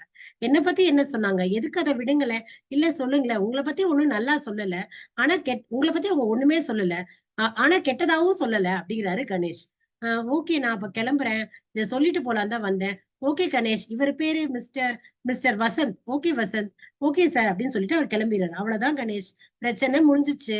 இனி ஒண்ணுமே கிடையாது, நீங்க போய் உங்க வேலையை பாருங்க, நாங்க எங்க வேலையை பாக்குறோம். இது தற்கொலை. அவரே வந்து ஒத்துக்கிட்டாரு உண்மைய. இதுக்கு மேல உங்களுக்கு என்ன வேணும்னு அவங்க அங்க இருந்து கிளம்பிடுறாங்க. இவருக்கு பாய் சொல்லிட்டு ராஜேந்திரனுக்கு. வர வழியில உடுப்பி ஹோட்டல்ல மசால் தோசை சாப்பிடுறாரு வசந்த். வீட்டுக்கு வராங்க. வீட்டுக்கு வந்த உடனே கணேஷ் வந்து ஒரு சேர்ல கணேஷ் வந்து சேர்ல உட்காந்து என்னத்தையும் பாத்துக்கிட்டு இருக்காரு. திடீர்னு பெல் அடிக்கிற சத்தம் கேக்குது. வசந்த் போய் திறந்தா தயாளன் வந்து நிக்கிறாரு. இவர் எப்படிடா இங்க வந்தாரு? நான் தான் அட்ரஸ் கொடுத்தேன் பா, சோகமா இருந்தா இங்க வான்னு. அதான் வந்திருக்காரு. சரி நீ உட்காந்து பேசு, எனக்கு ஒரே தலை வலிக்குது அப்படின்னு சொல்லிட்டு அவர் உள்ள போயிடுறாரு. உடனே அவர் சொல்லிட்டே இருக்காரு, எனக்கு வந்து சைலஜாவை மறக்க முடியல. அதுக்கெல்லாம் என்னங்க பண்ண முடியும், உங்களோட அடுத்த வேலையை போய் பாருங்க அப்படின்னு சொல்றாரு வசந்த். திடீர்னு கோவமா ஒரு கை எடுத்து செவர்ல குத்தி அவர் கையில இருந்து ரத்தமா ஊத்துது. இவர் போய் புடிச்சு ஒரு சேர்ல உட்கார வச்சு அழுத்துறாரு. இருங்க இருங்க இந்த மாதிரி பண்ணாதீங்கன்னு. ஒரே சத்தமா கேட்டோன்னு கணேஷ் உள்ள வந்து என்னாச்சு என்னாச்சு? வசந்த் அவரை விடு பாஸ், செவத்துல போய் குத்திக்கிறாரு பாஸ், கையெல்லாம் ரத்தம். ஏயா நீ குத்திக்கிறதுக்கு ஏன் ஆபீஸ் செவர் தான் கிடைச்சிச்சா அப்படின்னு. இல்ல இல்ல எனக்கு சைலஜாவை மறக்க முடியல. விட்டுரு விட்டுரு விட்டுரு வசந்த், அவரை ஒண்ணும் பண்ண மாட்டாரு விட்டுருனோட ஒண்ணும் பண்ணல. அதுக்கப்புறம் இந்த பாருங்க சைலஜா இறந்ததுக்கு நீங்க காரணம் கிடையாது. இல்ல சார், நான் பேசினப்பறம் தான் சைலஜா வாழ்க்கை எப்படி ஆச்சு. சைலஜா உங்களை பத்தி ஒண்ணுமே சொல்லல, தெரியும் உங்களோட வரேன்னு கூட அவங்க பெருசா சொல்லிக்கல. அதனால நீங்க காரணம் இல்ல, கவலைப்படாதீங்க. தனியா தானே இருக்கீங்க. ஆமா சார், பேசாம நைட்டு இங்கே படுத்துக்கோங்க, நாளைக்கு அதால நீங்க வீட்டுக்கு போயிடலாம், நாங்களும் இங்கதான் இருக்க போறோம் அப்படின்னு. சரி ஓகே சார், நான் தங்கிக்கங்க. கொஞ்ச நேரத்துல கணேஷ் அந்த சேர்லயே உட்காந்து தூங்க ஆரம்பிச்சிடுறாரு. டேபிள்ல ஒரு பேப்பர் எழுதி வச்சிருக்காரு, 2 மணி நேரத்துல என்னை எழுப்பி விடு அப்படின்னு சொல்லி. அந்த தயாளன் அந்த இடத்த சுத்தி சுத்தி பாக்குறான், நிறைய புக்கா இருக்கு. உட்கார்ந்து இருக்கும் போது வசந்த் கேக்குறாரு, நீ என்னதான் வேலை பாக்குறீங்க தயாளன் சொல்லுங்க அப்படிங்கிறாரு. நான் வந்து நிறைய வேலை பார்ப்பேன் சார். என்ன படிச்சிருக்கீங்க? BSc physics sir. அதுக்கப்புறம் வந்து டைப்ரைட் பண்ணுவேன், ரேடியோ ரிப்பேர் பண்ணுவேன், தச்சு வேலை கூட செய்வேன், ஒருத்தர் சொல்லி கொடுத்தாரு. அதுக்கப்புறம் வந்து ஒட்டகப்பால் கறப்பேன். ஒட்டகப்பாலா? என்ன ஸ்டூல் போட்டு கறப்பீங்களா? இல்ல இல்ல அப்படிலாம் இல்ல, அப்படியே கறப்பேன். ஒட்டகப்பாலை வச்சு என்ன பண்ணுவாங்க? அந்த பால்ல நிறைய முடி இருக்கும், அதை வடிகட்டிட்டு அப்படிங்கும் போது வேணா வேணா இதோட நிறுத்திக்கோங்க, எனக்கு வாந்தி வர மாதிரி இருக்கு, என்னோட மசால் தோசை வெளியே வந்துரும் போல அப்படின்னு வசந்த் சொல்றாரு. அதுக்கப்புறம் வந்து நான் வந்து இந்த மாதிரி நிறைய ஒரு ஃபாரஸ்ட்ல கூட வேலை, ஃபாரஸ்ட் கூட இவ்வளவு வேலை பார்த்திருக்கீங்க, அப்புறம் எதுக்கு ஏதாவது வேலைக்கு போலாம்ல? இல்ல என்னால சைலஜாவை மறக்க முடியல. சரி பேசாம படுத்துக்கோங்கன்ட்டு 3 பேர் தூங்கிடுறாங்க. ஆனா கணேஷ் வந்து அந்த கணேஷ் அந்த லெட்டரை வசந்த் படிச்சுட்டு நினைச்சுக்கிறாரு, குழந்தை மாதிரி தூங்குறாரு, 2 மணி நேரத்துல எல்லாம் எழுப்ப முடியாது, நல்லா தூங்கட்டும் அப்படின்னு விட்டுறாரு. அடுத்த நாள் காத்தால ஆகுது. வசந்த் வந்து எந்திரிச்சு குட் மார்னிங்கிறாரு. ஏண்டா வசந்த், உன்னை எழுப்பிட சொன்னேன்ல, எழுப்பிட மாட்டேன் அப்படின்னு. இல்ல பாஸ், நீங்க நல்லா தூங்குனீங்க, போடா நான் நிறைய கேஸ் எல்லாம் ஸ்டடி பண்ணும். பரவாயில்ல விடுங்க பாஸ், பாத்துக்கலாம் அப்படின்னு. என் கனவுல சைலஜா வந்தா. ஏன் பாஸ் உங்களுக்கு ஒரு வேலை வெட்டியே இல்லையா? என் கனவுல கூட தான் சுபலட்சுமி வந்தா, நான் பேரை மாத்திக்கேன்னு சொன்னேன். டே எனக்காக ஒரே ஒரு ஹெல்ப்டா, இன்னும் 2 டவுட்டுடா, அதை மட்டும் கிளியர் பண்ணுடா அப்படின்னு. பாஸ் எனக்கு ரொம்ப கோவம் வருது, விட்டுருங்க ப்ளீஸ் ப்ளீஸ், அவர் ரொம்ப கெஞ்சுறாரு. சரி சொல்லுங்க பண்றேன் அப்படிங்கிறாரு. அப்ப தயாளன் சொல்றாரு, நான் கிளம்புறேன் அப்படின்னு. சரி நீங்க சாயங்காலமா வா அப்படின்னு சொல்லி அவரை அமுச்சு வச்சிடுறாரு. அதுக்கப்புறம் என்ன ஆகுது, அவர் இந்த மாதிரி கேக்குறாரு. பிரபாகரன்ட்ட அந்த டிரைவரு சமயக்காரன் அந்த அவங்க வந்து இந்த மாதிரி நம்ம பேசுறத பிரேமலதா நம்ம பேசுறத அவங்க சொன்னாங்களான்னு கேளு, விஸ்கி என்னைக்கு வாங்கிட்டு வந்தாங்கன்னு கேட்டு வா. இது எதுக்கு பாஸ் இப்போ, ப்ளீஸ் ப்ளீஸ் எனக்காக கேள்றா. சரி கேக்குறேன் நான், சரி நான் வந்து கோர்ட்டுக்கு போயிட்டு வரேன்னு இவர் கிளம்பி கோர்ட்டுக்கு போயிடுறாரு. சீக்கிரமாவே 2 மணிக்காக வந்துடுறாரு. வந்த உடனே கேக்குறாரு, என்ன பாஸ் இவ்வளவு சீக்கிரம் வந்துட்டீங்க, திருப்பியும் 4 மணி டைம்ல நான் கோர்ட்டுக்கு போகணும், அதான் சீக்கிரம் வந்துட்டேன் அப்படின்னு. என்னடா கேட்டியா? கேட்டேன் பாஸ், அவங்க சொன்னதா சொல்றாங்க, பிரேமலதாவும் சொல்லிருப்பாங்கன்னு நினைக்கிறேன், நான் தான் பேப்பரை தூக்கிட்டு வந்தேனே. ஆமாமா, அந்த விஸ்கி பாட்டில் அவரு அந்த அந்த அம்மா இறக்குற அன்னைக்கு நாள் தான் ஃபுல் பாட்டில் வாங்கிட்டு வந்து வச்சாராம் அப்படின்னு சொல்றாரு. ஓ அப்படியா பாஸ், நான் இன்னொரு விஷயம் செஞ்சேன். என்ன செஞ்சேன்? எனக்கு ஒரு டவுட் வந்துச்சு, அதனால நான் அந்த வீட்டுக்கு போய் சுத்தி பார்த்தேன். அந்த வீட்டுக்கு பின்னாடி ஒரு காலி கிரவுண்ட் இருக்கு பாஸ், அங்க ஒரு கம்பி மாதிரி இருக்கு, அங்க ஒரு குப்பை தொட்டி இருந்துச்சு, அது பக்கத்துல ஒரு பேப்பர் பொட்டல மாதிரி இருந்துச்சு, அது திறந்து பார்த்தா நிறைய கிளாஸ் துண்டும் போட்டோ கிழிச்சு போட்டுருந்துச்சு, நான் அள்ளிட்டு வந்துட்டேன் அப்படின்னு காட்டுறா அப்படின்னு அந்த போட்டோவை சேர்த்து பாக்குறாங்க. அதுதான் அன்னைக்கு வந்து அந்த கிளாஸ்க்காக கட் பண்ண அந்த பிக்சர் போட்டோ. பார்த்தா அது அவங்க கல்யாண போட்டோன்னு கண்டுபிடிச்சிடுறாங்க. அப்ப நம்ம உடனடியா கிளம்பி அப்படின்னு இவர் வந்து யோசிக்கிறாரு. யோசிச்சுட்டு ஒரு பேப்பர் பேனா எடுறா வசந்த், நான் சொல்ல எழுதுடா அப்படின்னு. சொல்லுங்க பாஸ். காலையில சைலஜா எனக்கு போன் பண்றாங்க, நல்ல மூட்ல இருக்காங்க, அதுக்கப்புறம் மாண்டிசரி ஸ்கூலுக்கு போறாங்க, அதுக்கு அப்படின்னும் போது அவர் வந்து சொல்றாரு, பாஸ் கொஞ்சம் மெதுவா சொல்லுங்க பாஸ், பென்சில் ரொம்ப குட்டியா இருக்கு, நான் என்னால வேகமா எழுத முடியல, பென்சில் குட்டியா இருக்கா. ஏண்டா காட்டு இந்த பென்சில. பார்த்தா 1 இன்ச்ல ஒரு பென்சில் இருக்கு. இவ்வளவு புழுக்க பென்சில எங்கதுடா எடுத்தா? நம்ம கிட்ட ஆபீஸ்ல வேற பென்சிலே இல்லையா? இந்த மாதிரி ஒரு பென்சில் நம்ம ஆபீஸ்ல இருக்கா? இந்த பென்சிலா? அன்னைக்கு அசோகா அந்த இதுக்கு பென்சில் தேடினேன், நான் வந்து சைலஜா வீட்டுல அந்த கிரவுண்ட்ல கடந்துச்சு, அங்கிருந்து எடுத்து நான் பாக்கெட்ல போட்டுக்கிட்டேன். அப்படியா? அந்த பென்சிலை காட்டு அப்படின்னு பார்த்தா அந்த பென்சில் நார்மல் பென்சில் மாதிரி இல்ல, 2 பக்கமும் சீவி இருக்கு. அது அவர் சொல்றாரு, வாங்கி பார்த்துட்டு, இது இந்த கார்பெண்டர் தச்சே வச்சுக்கிற பென்சில்ரா, பாரு ஒரு வித்தியாசமா செதுக்குன பென்சிலா இருக்கு, அப்படின்னு அவர் யோசிக்கிறாரு. யோசிச்சுட்டு ஐ காட் இட் அப்படிங்கிறாரு. என்ன பாஸ் ஐ காட் இட், நீ போய் மண்டே பேப்பர் எடுத்துட்டு வா எக்ஸ்பிரஸ் அப்படின்னு அவர் எடுத்துட்டு வராரு. பெங்களூர்ல இருந்து சென்னைக்கு பிளைட் இருக்கா பாரு காத்தாலைக்கு. இருக்கு பாஸ், ஐசி 560. திருப்பி ரிட்டர்ன் சாயங்காலம் இருக்கா பாரு 509 இருக்கு பாஸ். இப்போ பேப்பர் எடுத்துக்கோ, நான் சொல்றத திருப்பி எழுதினோடனே பிரபாகரன் டவுட் ஆறாரு. அதுக்கப்புறம் லெட்டர் எழுதி வைக்கிறாரு, பெங்களூர் போறாரு, ஒரு ஆளை ஃபாலோ பண்ண வைக்கிறாரு. அதுக்கப்புறம் தயானனை கண்டுபிடிக்கிறாரு. அதுக்கப்புறம் வீட்டுக்கு கோவமா வராரு. அடுத்த நாள் விஸ்கி சாப்பிடுறாரு. அதுக்கப்புறம் இவங்க வராங்க. வந்ததுக்கப்புறம் இவங்க கழுத்துல கயிறை வச்சு இருக்கிறாரு. வீடை ஃபுல்லா பூட்டிடுறாரு. பூட்டிட்டு அந்த ஒரு கண்ணாடியை உடைச்சு அதுக்குள்ள இருந்து கையை விட்டு கொக்கிய போட்டுறாரு, உள் போட்டு பூட்டின மாதிரி. அப்புறம் வெளியே போய் ஒரு தச்சனை கூட்டிட்டு வராரு. அந்த கண்ணாடியை சரி செய்யறாரு.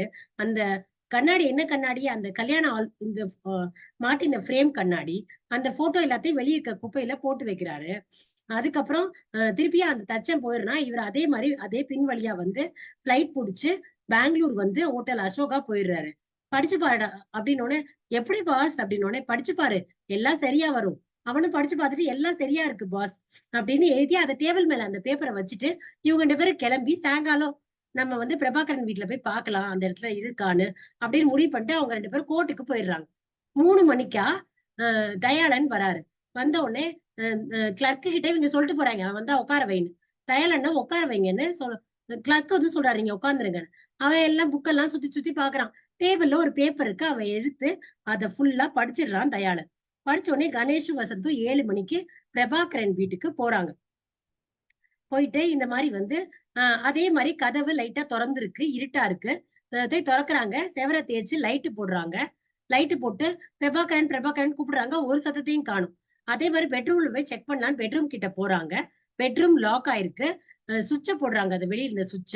அந்த சாவி ஓட்ட வழியா பார்த்தா பிரபாகரன் தொங்குறாரு. பாஸ் அதே மாதிரி பாஸ், எல்லாம் சைலஜாக்கு நடந்ததே பாஸ் அப்படின்னு டோன்ட் பி சிலி வசந்த், அது எப்படி அதே மாதிரி பாஸ், தயாளன் தச்ச செய்வான் பாஸ், தயாளன் இந்நேரம் ஆபீஸ்க்கு போயிருப்பான், அந்த லெட்டரை படிச்சிருப்பான் அப்படின்னா. இல்ல வசந்த் அது எப்படி அப்படின்னு அவர் யோசிச்சுக்கிட்டே போன் கிட்ட வராரு. ராஜேந்திரனுக்கு போன் அடிக்கிறாரு. மறுபடியும் கணேஷ், மறுபடியும் ஒரு தற்கொலை. இவ்வளவு நேரம் கேட்ட அனைவருக்கும் நன்றி.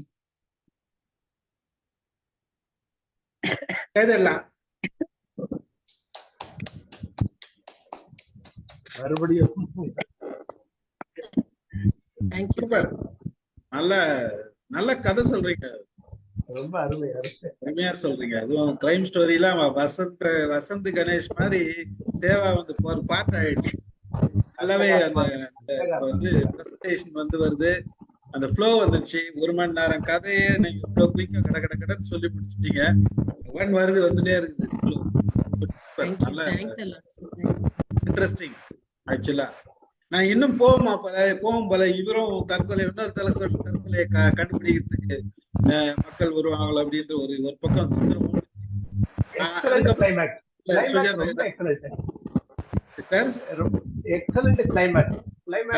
சுஜாதா முடிச்சிடுவாருன்னு தோணுச்சு. அதை சொல்ல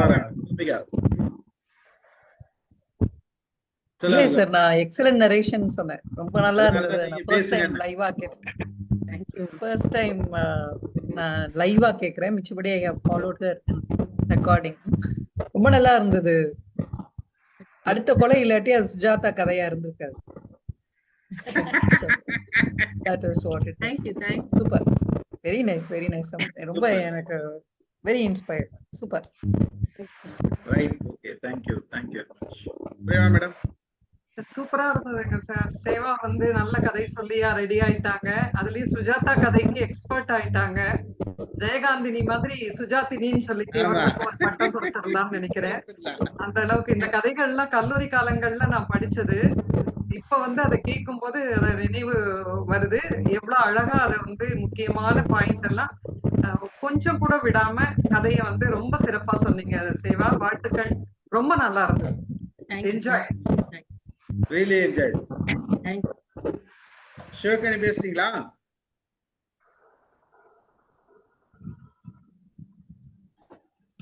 சிவகணி டிராவல்ல இருக்கீங்களா? நான் ஒரே ஒரு கேள்வி கேட்கலாமா? வாங்க சார், சிவகுமார் சார், நீங்க பேசுங்க. கண்ணாடி தான் அந்த போட்டோவுடைய கண்ணாடி எடுத்து அவர் என்ன பண்றாரு, அது எப்படி, அதுதான் எனக்கு புரியல. அந்த சின்ன பென்சில், அது தயாளனுடைய பென்சில் புரியுது. அந்த கண்ணாடியை என்ன இல்ல, பண்றாரு? தயாளன் பென்சில் இல்ல சார். இவரு கண்ணாடியை உடைச்சு அதுக்குள்ள கையை விட்டு அந்த ரூமை கொக்கி போட்டுட்டு பிரபாகரன் போயிடுறாரு. ஒரு தச்சனை கூட்டு வந்து அந்த கண்ணாடியை ஒட்ட வைக்கிறாரு. அந்த கண்ணாடி வந்து அந்த தச்ச வெளியில இருந்து இன்னொரு தச்சன் வரான். அந்த கண்ணாடி என்னன்னா, அந்த அவன் கல்யாண போட்டோல இந்த கண்ணாடியில இருந்து அவன் அழகா கட் பண்ணி அதுல ஒட்ட வைக்கிறான். அதான் இங்க கடக்க அதை தூக்கிட்டு வராரு வசந்த். தயாளன் தனியா இன்னொரு சேருவேன். கண்ணாடி உடைச்சுதான் வெளியே போக முடியுமா அவரு? கண்ணாடி உடைச்சுதான் உள்கொக்கி போடுறாரு. ஏன்னா அவங்களே செத்து போன மாதிரி காட்டுறதுக்கு. ஓகே ஓகே ஓகே, புரியுது. அந்த சின்ன பென்சில் அந்த தச்சனோட பென்சில் அவன் அங்க விட்டுட்டு போயிடுறான். வசந்த் தூக்கிட்டு ஓகே ஓகே, சூப்பர். நிறைய ஹியூமரா சொல்றாரு பாருங்க. இன் பிட்வீன் இந்த கதையில நிறைய ஹியூமர். அந்த லேடிஸ்ல அந்த கடவுள் சுப்புலட்சுமி கூட வந்தாங்க திடீர்னு நடிப்பாங்க. அந்த சைலஜாவே கடவுள் வர்றாருன்றப்போ எனக்கு கடவுள் சுப்புலட்சுமி கூட வந்துட்டே இருக்கடா அப்படின்னு வசந்தோட நிறைய ஹியூமர் பண்றாரு, ஹியூமரஸா எழுதுறாரு. அங்கங்க அது டச் இருக்கு. சூப்பர் பிரமாதம். வசந்தோட டச், அது வசந்த் ஏதோ அங்க டிராவல் பண்ற கூடவே ஒரு வார்த்தை சொல்லி அது அங்க காமெடி போடுறாரு. மாலதி பேசும். ஓகே, அனைவருக்கும் வணக்கம். ஆஸ் யூஷுவல் சேவா ரொம்ப அருமையா இருந்ததுமா கதை. அதுவும் அந்த காமெடி தான் உண்மையில. வசந்தோட காமெடியை கூட ஒண்ணு கூட விடாம எல்லா காமெடியும் சொன்னீங்க பாரு, அதுதான். இல்லைன்னா ஒரு மாதிரி ட்ரையா தான் இருக்கும். ஆக்சுவலி நடுவில் அந்த காமெடி இல்லைன்னு வச்சுக்கேன், இது வந்து கொஞ்சம் ட்ரையா தான் இருக்கும். அதையும் கரெக்டா கொண்டு வந்துட்டீங்க. நான் கூட நினைப்பேன் ஒரு சில நேரத்துல ஒரு சின்ன காமெடி கூட இந்த பொண்ணு விடாம கரெக்டா சொல்றாளே அப்படின்ட்டு. ஆனா அது வந்து கரெக்டா வருது. அதனால தானே அந்த காமெடியில தான் எப்பவுமே வந்து சுஜாதா வந்து அந்த வசந்த் தான் எப்பவுமே ஒரு க்ளூ எடுத்து கொடுக்குற மாதிரியே தான் இருக்கும். எல்லாமே அவர் காமெடியா சொல்லுவாரு ஒரு விஷயத்த, அந்த விஷயத்துல இருந்து தான் கணேஷ் வந்து எடுப்பாரு. அத மாதிரிதான் அவர் வச்சிருப்பாரு எப்பவுமே. இதுல வந்து அந்த பென்சில் தான் அவருக்கு பாயிண்டா கிடைச்சது, இவன் தூக்கிட்டு வந்தது. அதே மாதிரிதான் ஒவ்வொரு கதையிலயும் ஒண்ணு இருக்கும். அது இந்த முறையும் அதே மாதிரிதான் இந்த கதையும் ரொம்ப அழகா நல்லாவே சொன்னீங்க சிவா. வாழ்த்துக்கள் சிவா. Thank you so much. கதை எழுதின வருஷம் 1978. ஒரு குழு கொடுக்குறாரு ரிஷப இது 1978. அந்த ஒரு குழு தராரு பாருங்க. 1978 நடந்த கதை, எழுதுற கதை. ஆமா, ரிஷபராசி. 1978. எத்தனை பேஜஸ்மா இந்த கதை? 200 பக்கம். 200 பக்கம் கதை தான் இது. ஆனா ஓரளவுக்கு நிறைய சொல்லியிருக்கா. ஆனா நிறைய கடகட நிறைய அது திருப்பி ரிப்பீட்டேஷன் மட்டும் கட் பண்ணேன். நாவலுக்காக ரொம்ப பெருசா எழுதி வச்சிருந்தாரு. கொஞ்சம் படிச்சிருக்காங்க, கிட்டத்தட்ட 5 பாகமா படிச்சிருக்காங்க. 1 மணி நேரத்துல முடிகிற கதையே கிடையாது ஆக்சுவலா. பட் சேவாவுக்கு பாராட்டுதான். இங்க அழகா கொண்டு வந்து படிச்சு 2 நாள்ல கடன்னு எல்லாத்தையும் பண்ணி அதை மனப்பாடம் பண்ணி யூஷுவல் ஃப்ளோல கொண்டு வந்துட்டீங்க. ரொம்ப மகிழ்ச்சி. வாங்க சார், ரத்ன வடிவேல் சார், உங்க ஊர்ல கிரைம் மாதிரி இப்ப மாலதியும் சிவகுமார் ஐயா சொன்னது போல அந்த அந்த இடையிடையே நான் அதை யோசிச்சேன். இவ்வளவு ஒரு சீரியஸான கதையில அந்த இடையிடையில அந்த ஹாஸ்யத்தையும் விடாம இவங்க சொல்றாங்களே. அந்த அந்த அந்த பொண்ணை சினிமா கூப்பிடலாம் போல இருந்தது. இதெல்லாம் முக்கியமான என்ன, இந்த கதையை சொல்றதுக்கே நேரம் போதாம இருந்தது போல இருக்கிற நேரத்துல இவங்க அந்த ஹாஸ்யத்தையும் அதுக்குள்ள போடுறாங்களே இல்ல, பாத்தீங்களா? அது ஒரு சிறப்பான ஒரு அம்சமா இருந்தது. சேவாரு அந்த ஃப்ளோ அப்படி அந்த இப்ப நீங்க சொல்ற மாதிரி பார்த்தா 200 பக்க கதைய இது இவ்வளவுதான் இந்த கதையில ஒன்றுமே விடாம சொல்லி இருக்கிறது போல, அப்படியே முழு கதையும் சொன்னது போல இருந்தது பார்க்க. எங்களுக்கு நீங்க சொன்னதுதான் தெரியுது. இதை விட நான் பார்த்த மாதிரிக்கு முழு கதையும் இவங்க சொன்னாங்க போல இருந்தது.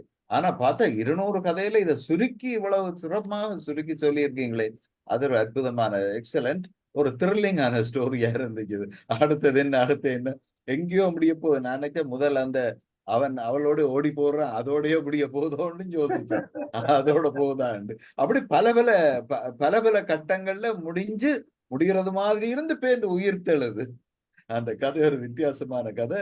அதை நீங்க அருமையா சொல்லியிருந்தீங்க. உங்களுக்கு ரொம்ப பாராட்ட வேணும். உங்களுக்கு வாழ்த்துக்கள். நல்லா இருந்துச்சு. Thank you sir, thank you very much. அதை அழகா அவங்க எடிட் பண்ணி படிச்சு முடிச்சுட்டு அதை அழகா எடிட் பண்ணி எதை சொல்லணும் எதை சொல்லக்கூடாது அது வந்து கரெக்டா பண்ணியிருக்காங்க. அதனாலதான் அந்த தேவையில்லாத கட் பண்ணதுனால நமக்கு இந்த கதையில எதுவும் விட்ட மாதிரி எங்கேயும் எதுவும் விட்ட மாதிரி தெரியல. 32 பக்கமா? இதுவே நீங்க எழுதுந்தா? Great great. அண்ணாமலை நடராஜன் பேசுறீங்களா? வாங்க. வணக்கம். கதையை பத்தி எல்லாரும் நீங்க சொல்லிட்டீங்க. நான் இப்ப இந்த சேவாவுடைய ஃப்ளோ சொல்ல போறேன். தொடர்ந்து ஒரு மணி நேரம் கொஞ்சம் கூட தயக்கம் இல்லாம ஒவ்வொரு தவணையும் கேட்கிற போது அடுத்து என்ன நடக்க போகுதுங்கிற ஒரு சஸ்பென்ஸ் மாதிரி இருந்து ரொம்ப அருமையா சொன்னாங்க. ரொம்ப பிடிச்சிருந்தது. வாழ்த்துக்கள் சேவா, வாழ்த்துக்கள். நன்றி சார், நன்றி சார். லதா மேடம் வாங்க பேசுங்க. சார் அதுதான் சேவா ரொம்ப நல்லா சொன்னேன். அவங்க சொன்னாங்க சார், ஒரு தடவை நான் கேட்டபோது படிச்சுட்டு என்ன தேவை கதைக்கு அப்படிங்கறது எழுதி வச்சுப்பேன், அதுதான் சொல்லுவேன் அப்படின்னு சொன்னாங்க. அதுதான் எத்தனை பேஜ் வந்தது? 32.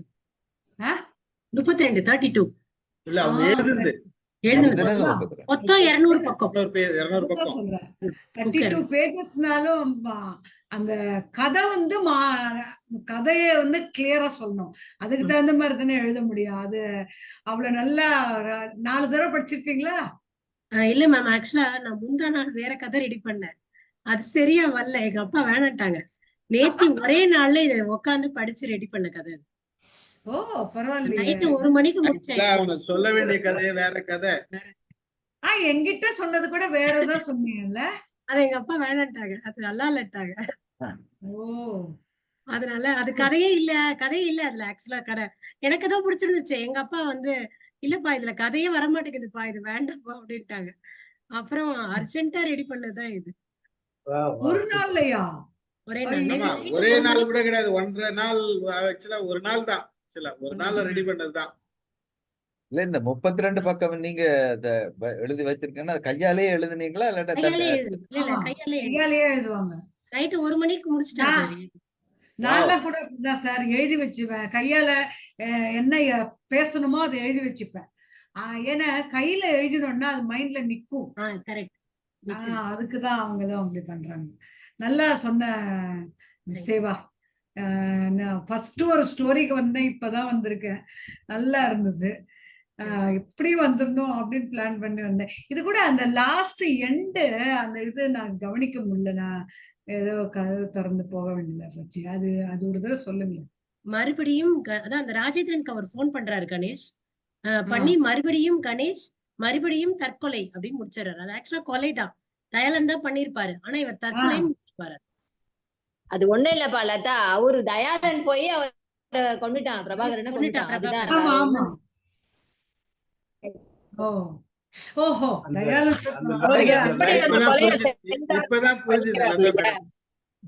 புரியுது. சூப்பர். நல்ல சுஜாதா எழுதியிருக்காருன்னா அவர் எவ்வளவு இதுவா எழுதுவாருல்ல. நம்மளும் நல்ல விதமா பெரிய விஷயம் இல்ல, சேவா சொன்னதுதான் பெரிய விஷயம். அதுதான் நான் சொன்னேன் சார், நீங்க கவனிக்கல. சுஜாதா அவ்வளவு நல்லா எழுதினாலும் நீங்களும் நல்ல விதமா பிரசன்ட் பண்ணனால்தான் அந்த கிரெடிட் அவருக்கும் போகுது அப்படிங்கிற. இல்லன்னா நம்ம ட்ரையா சொன்னோம்னா இவங்க மாலத்தி சொன்ன மாதிரி அந்த ஜோக் எல்லாம் சொல்லாம சொன்ன ஜோக்லதான் நான் சிரிச்சேன். அந்த புக்ல அவ்வளவு நேரம் ஆர்வமா படிச்சுட்டு இருக்கோமோ அந்த ஜோக்க திருப்பி பார்த்து சிரிச்சேன். இது இல்லன்னா ரொம்ப ட்ரையா இருக்கும்ல இது அப்படின்னு தோணுச்சு எனக்கு. வேலம்மாள் மேடம் வாங்க. தேங்க்யூ. வேலம்மாள் மேடம் அவங்க போட்டோவா? அது போட்டோவா? தூங்குறாங்களா?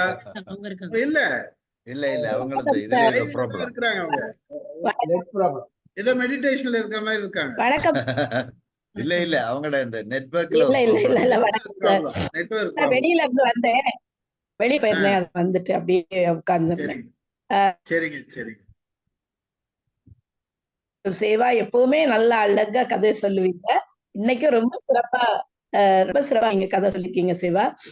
அதுவும் எனக்கு வந்து சுஜாதாவினுடைய இந்த வசந்தும் உள்ள அத்தனை நாவல்களையும் நான் ஒரு குறிப்பிட்ட வயசுல தேடி படிச்ச ஆளு.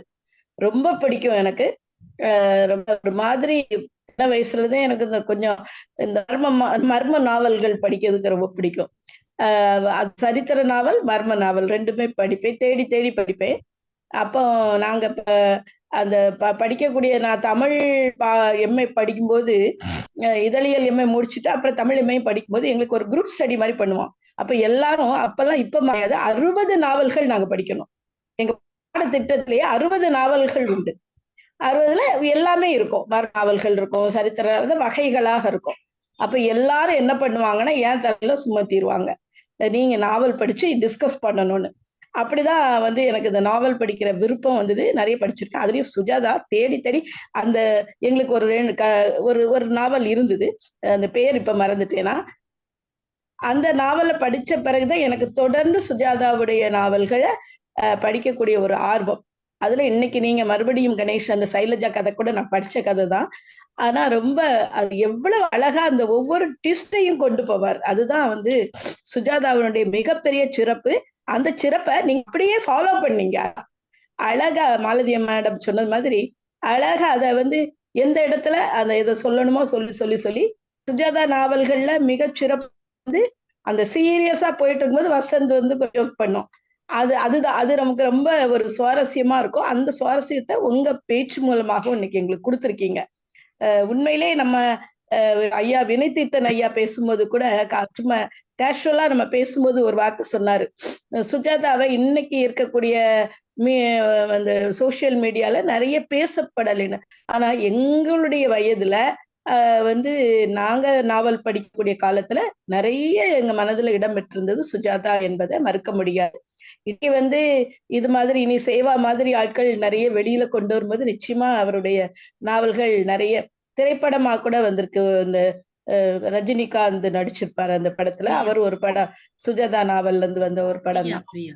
நம்ம பிரியா அந்த படம் வந்து இவ ஸ்ரீ வித்யா அவ ஸ்ரீதேவி நடிச்சிருப்பாங்க அந்த படத்துல. ரஜினிகாந்த் நல்லா அது வந்து சுஜாதாவுடைய நாவல் தான், நல்லா இருக்கும். அது மாதிரி ஒவ்வொன்றுமே அவருடைய இந்த கதைகள் எல்லாமே நல்லா இருக்கும். சேவா, நீங்க தொடர்ந்து எங்களுக்கு இந்த கதைகளை தரணும்னு கேட்டுக்கிறேன். என்னுடைய மலரும் நினைவுகளை நீங்க மீண்டும் தூண்டி இருக்கிறீங்க. வாழ்த்துக்கள்மா. ரொம்ப நல்லா இருந்தது. அந்த ட்விஸ்ட் தான் அதுல அப்படியே நல்லா இருந்தது. நன்றிமா, நன்றி. ஸ்ரீபன் சாருக்கும் நன்றி. மகிழ்ச்சி மேடம், நன்றி. வேற யார் பேசுறது? சிவகணி, லக்ஷ்மணன் சார். வாங்க வாங்க சார், வாங்க. விவேகானந்தர் வாங்க. வணக்கம், வாங்க. அனைவருக்கும் மாலை வணக்கம். இன்னைக்கு வந்து சேவா மேடம் வந்து ரொம்ப சிறப்பா ஒரு இது கொடுத்துருக்காங்க. இன்னைக்கு மீண்டும் வசந்த் அப்படின்னு சொல்லிட்டு வந்து மீண்டும் கணேசன்ற ஒரு புக்கு வந்து சுஜாதாவோட இனிமேல் சுஜாதா சேவானே சொல்லிடலாம் போல. அந்த அளவுக்கு வந்து அந்த கதையை வந்து நம்ம உயிரோட்டமா கடைசி வரைக்கும் ஆரம்பிச்சுல இருந்து கடைசி வரைக்கும் கொண்டு போனது ரொம்ப ரொம்ப சிறப்பா இருந்தது.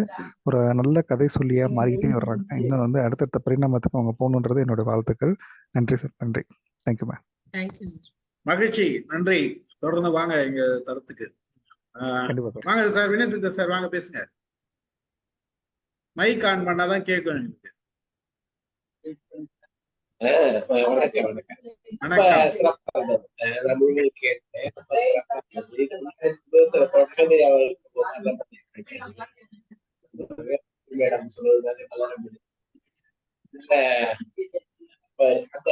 பேப்பர்ல வந்த கட்டிங் இதெல்லாம் சில விஷயங்கள் அது யாரு பண்றது குடும்பத்தரமான கேரக்டர்.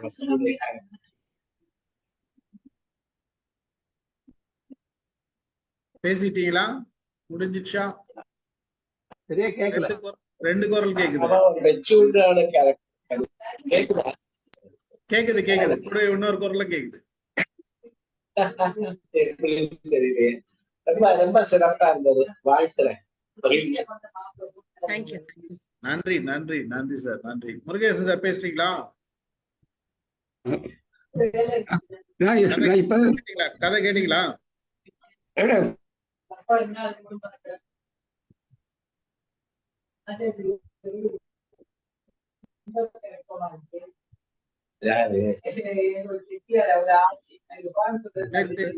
மைக்கே ஆன்ல இருக்கு. முருகேஷ் சார் வாங்க பேசுங்க.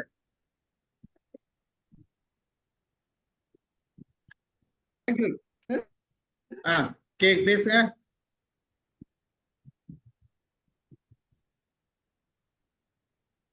ஓகே, நான் பேசுறது கேக்குதா? இப்ப கேக்குது. Okay okay. நான் ஒரு 7 நிமிஷம் 7-8 நிமிஷத்துக்கு முன்னாடி தான் நான் இதை ஜாயின் பண்ணேன். நாளைக்கு தான் இவங்க பேச்ச கேட்கணும். சுஜாதாவுடைய நாவல் வந்து ஒரு மனித எந்திரம்னு ஒரு நாவல் வாசிச்ச ஞாபகம் இருக்கு. அதுக்கு அடுத்து எதுவும் ஆசை இல்லை. அடுத்த நாவல் நீங்க பேசுற நாவல் இன்னைக்கு தெரிஞ்சுக்கிறது ஆசைப்படுறேன். நாளைக்கு காலையில ரெக்கார்டிங் பார்ப்பேன். ரொம்ப சிறப்பு. என்ன பேசுறீங்கன்னு அட்லீஸ்ட் தெரிஞ்சுக்கிறதுக்காண்டி தான் வந்தேன். மகிழ்ச்சி சார், மகிழ்ச்சி. ஒரு கதை தான், சுஜாதாவோட கதை தான், கிரைம் ஸ்டோரி தான் போய் சொன்னாங்க. நாளைக்கு கேட்டுட்டு இதுல போடுங்க, யூடியூப்லயே இது போடுங்க. ஓகே, கடைசியா லட்சுமணன் சார் ஏதாச்சும் சொல்றீங்களா? வாங்க. வணக்கம் சார், எப்படி இருக்கீங்க? வணக்கம் சார், எப்படி இருக்கீங்க? நல்லா இருக்கேன் சார், நீங்க எப்படி இருக்கீங்க? அவர் சொன்னா கதை நான் அதான் எப்பவும் தெரியுமே எனக்கு, அவர் நல்லா சொல்லுவான்னு தெரியும். கதை சொன்னா அது ஷார்ட் பீரியட்ல நல்லா ப்ரிப்பேர் பண்ணிருக்காங்க. ஆமா, அதெல்லாம் கிரேட். நீங்க புக்கெல்லாம் கொஞ்சம் வச்சிருக்கிறா, அதை அப்பப்ப மாத்தி மாத்தி படிச்சு எது வருதோ அது தேவைப்படுறத பண்றோம். வேலையை அவர் கிளியரா நீட்டா பெர்ஃபெக்டா பண்றா. அதுவே நல்ல பெர்ஃபெக்ட்டா பண்ணிருக்காங்க. நல்ல ஒரு அந்த ஃப்ளோ. பிளஸ் பாயிண்ட் வந்து வாய்ஸ், வெரி குட் வாய்ஸ். எவ்வளவு சவுண்ட் வேணுமோ அந்த சவுண்ட் இருக்கு. எல்லாரும் நல்லா பாராட்டினீங்க, ரொம்ப சந்தோஷம் சார். மகிழ்ச்சி சார், மகிழ்ச்சி. உண்மையே பாராட்டணும், அவ்வளவுதான் விஷயம். நல்ல ஃப்ளோ, அந்த சவுண்டும் இருக்கு. அதாவது சில ஃப்ளோ இருக்கும், பட் சவுண்ட் இருக்காது. இந்த சவுண்டும் இருந்தா தான் அது கரெக்டா ரீச் ஆகும். அந்த சவுண்டும் சேவா கிட்ட இருக்குது. அழகா அது ஃப்ளோவோட வருது. நல்லாவே கதை சொல்றாங்க. எங்கேயோ தடுமாறாத அந்த அழகா உள்வாங்கி சொல்ல வேண்டிய செய்தியை கரெக்டா கொடுக்குறீங்க. நல்ல ட்ரைனிங் ஆயிடுங்க. சுஜாதா இது வந்து ஆரம்பிக்கும் போதே நல்ல ஆரம்பம். அந்த கணவருக்கு தெரியாமல் 10,000 ரூபாய் தயார் பண்ணு. இந்த வார்த்தைகள்லாம் பாருங்க சார்.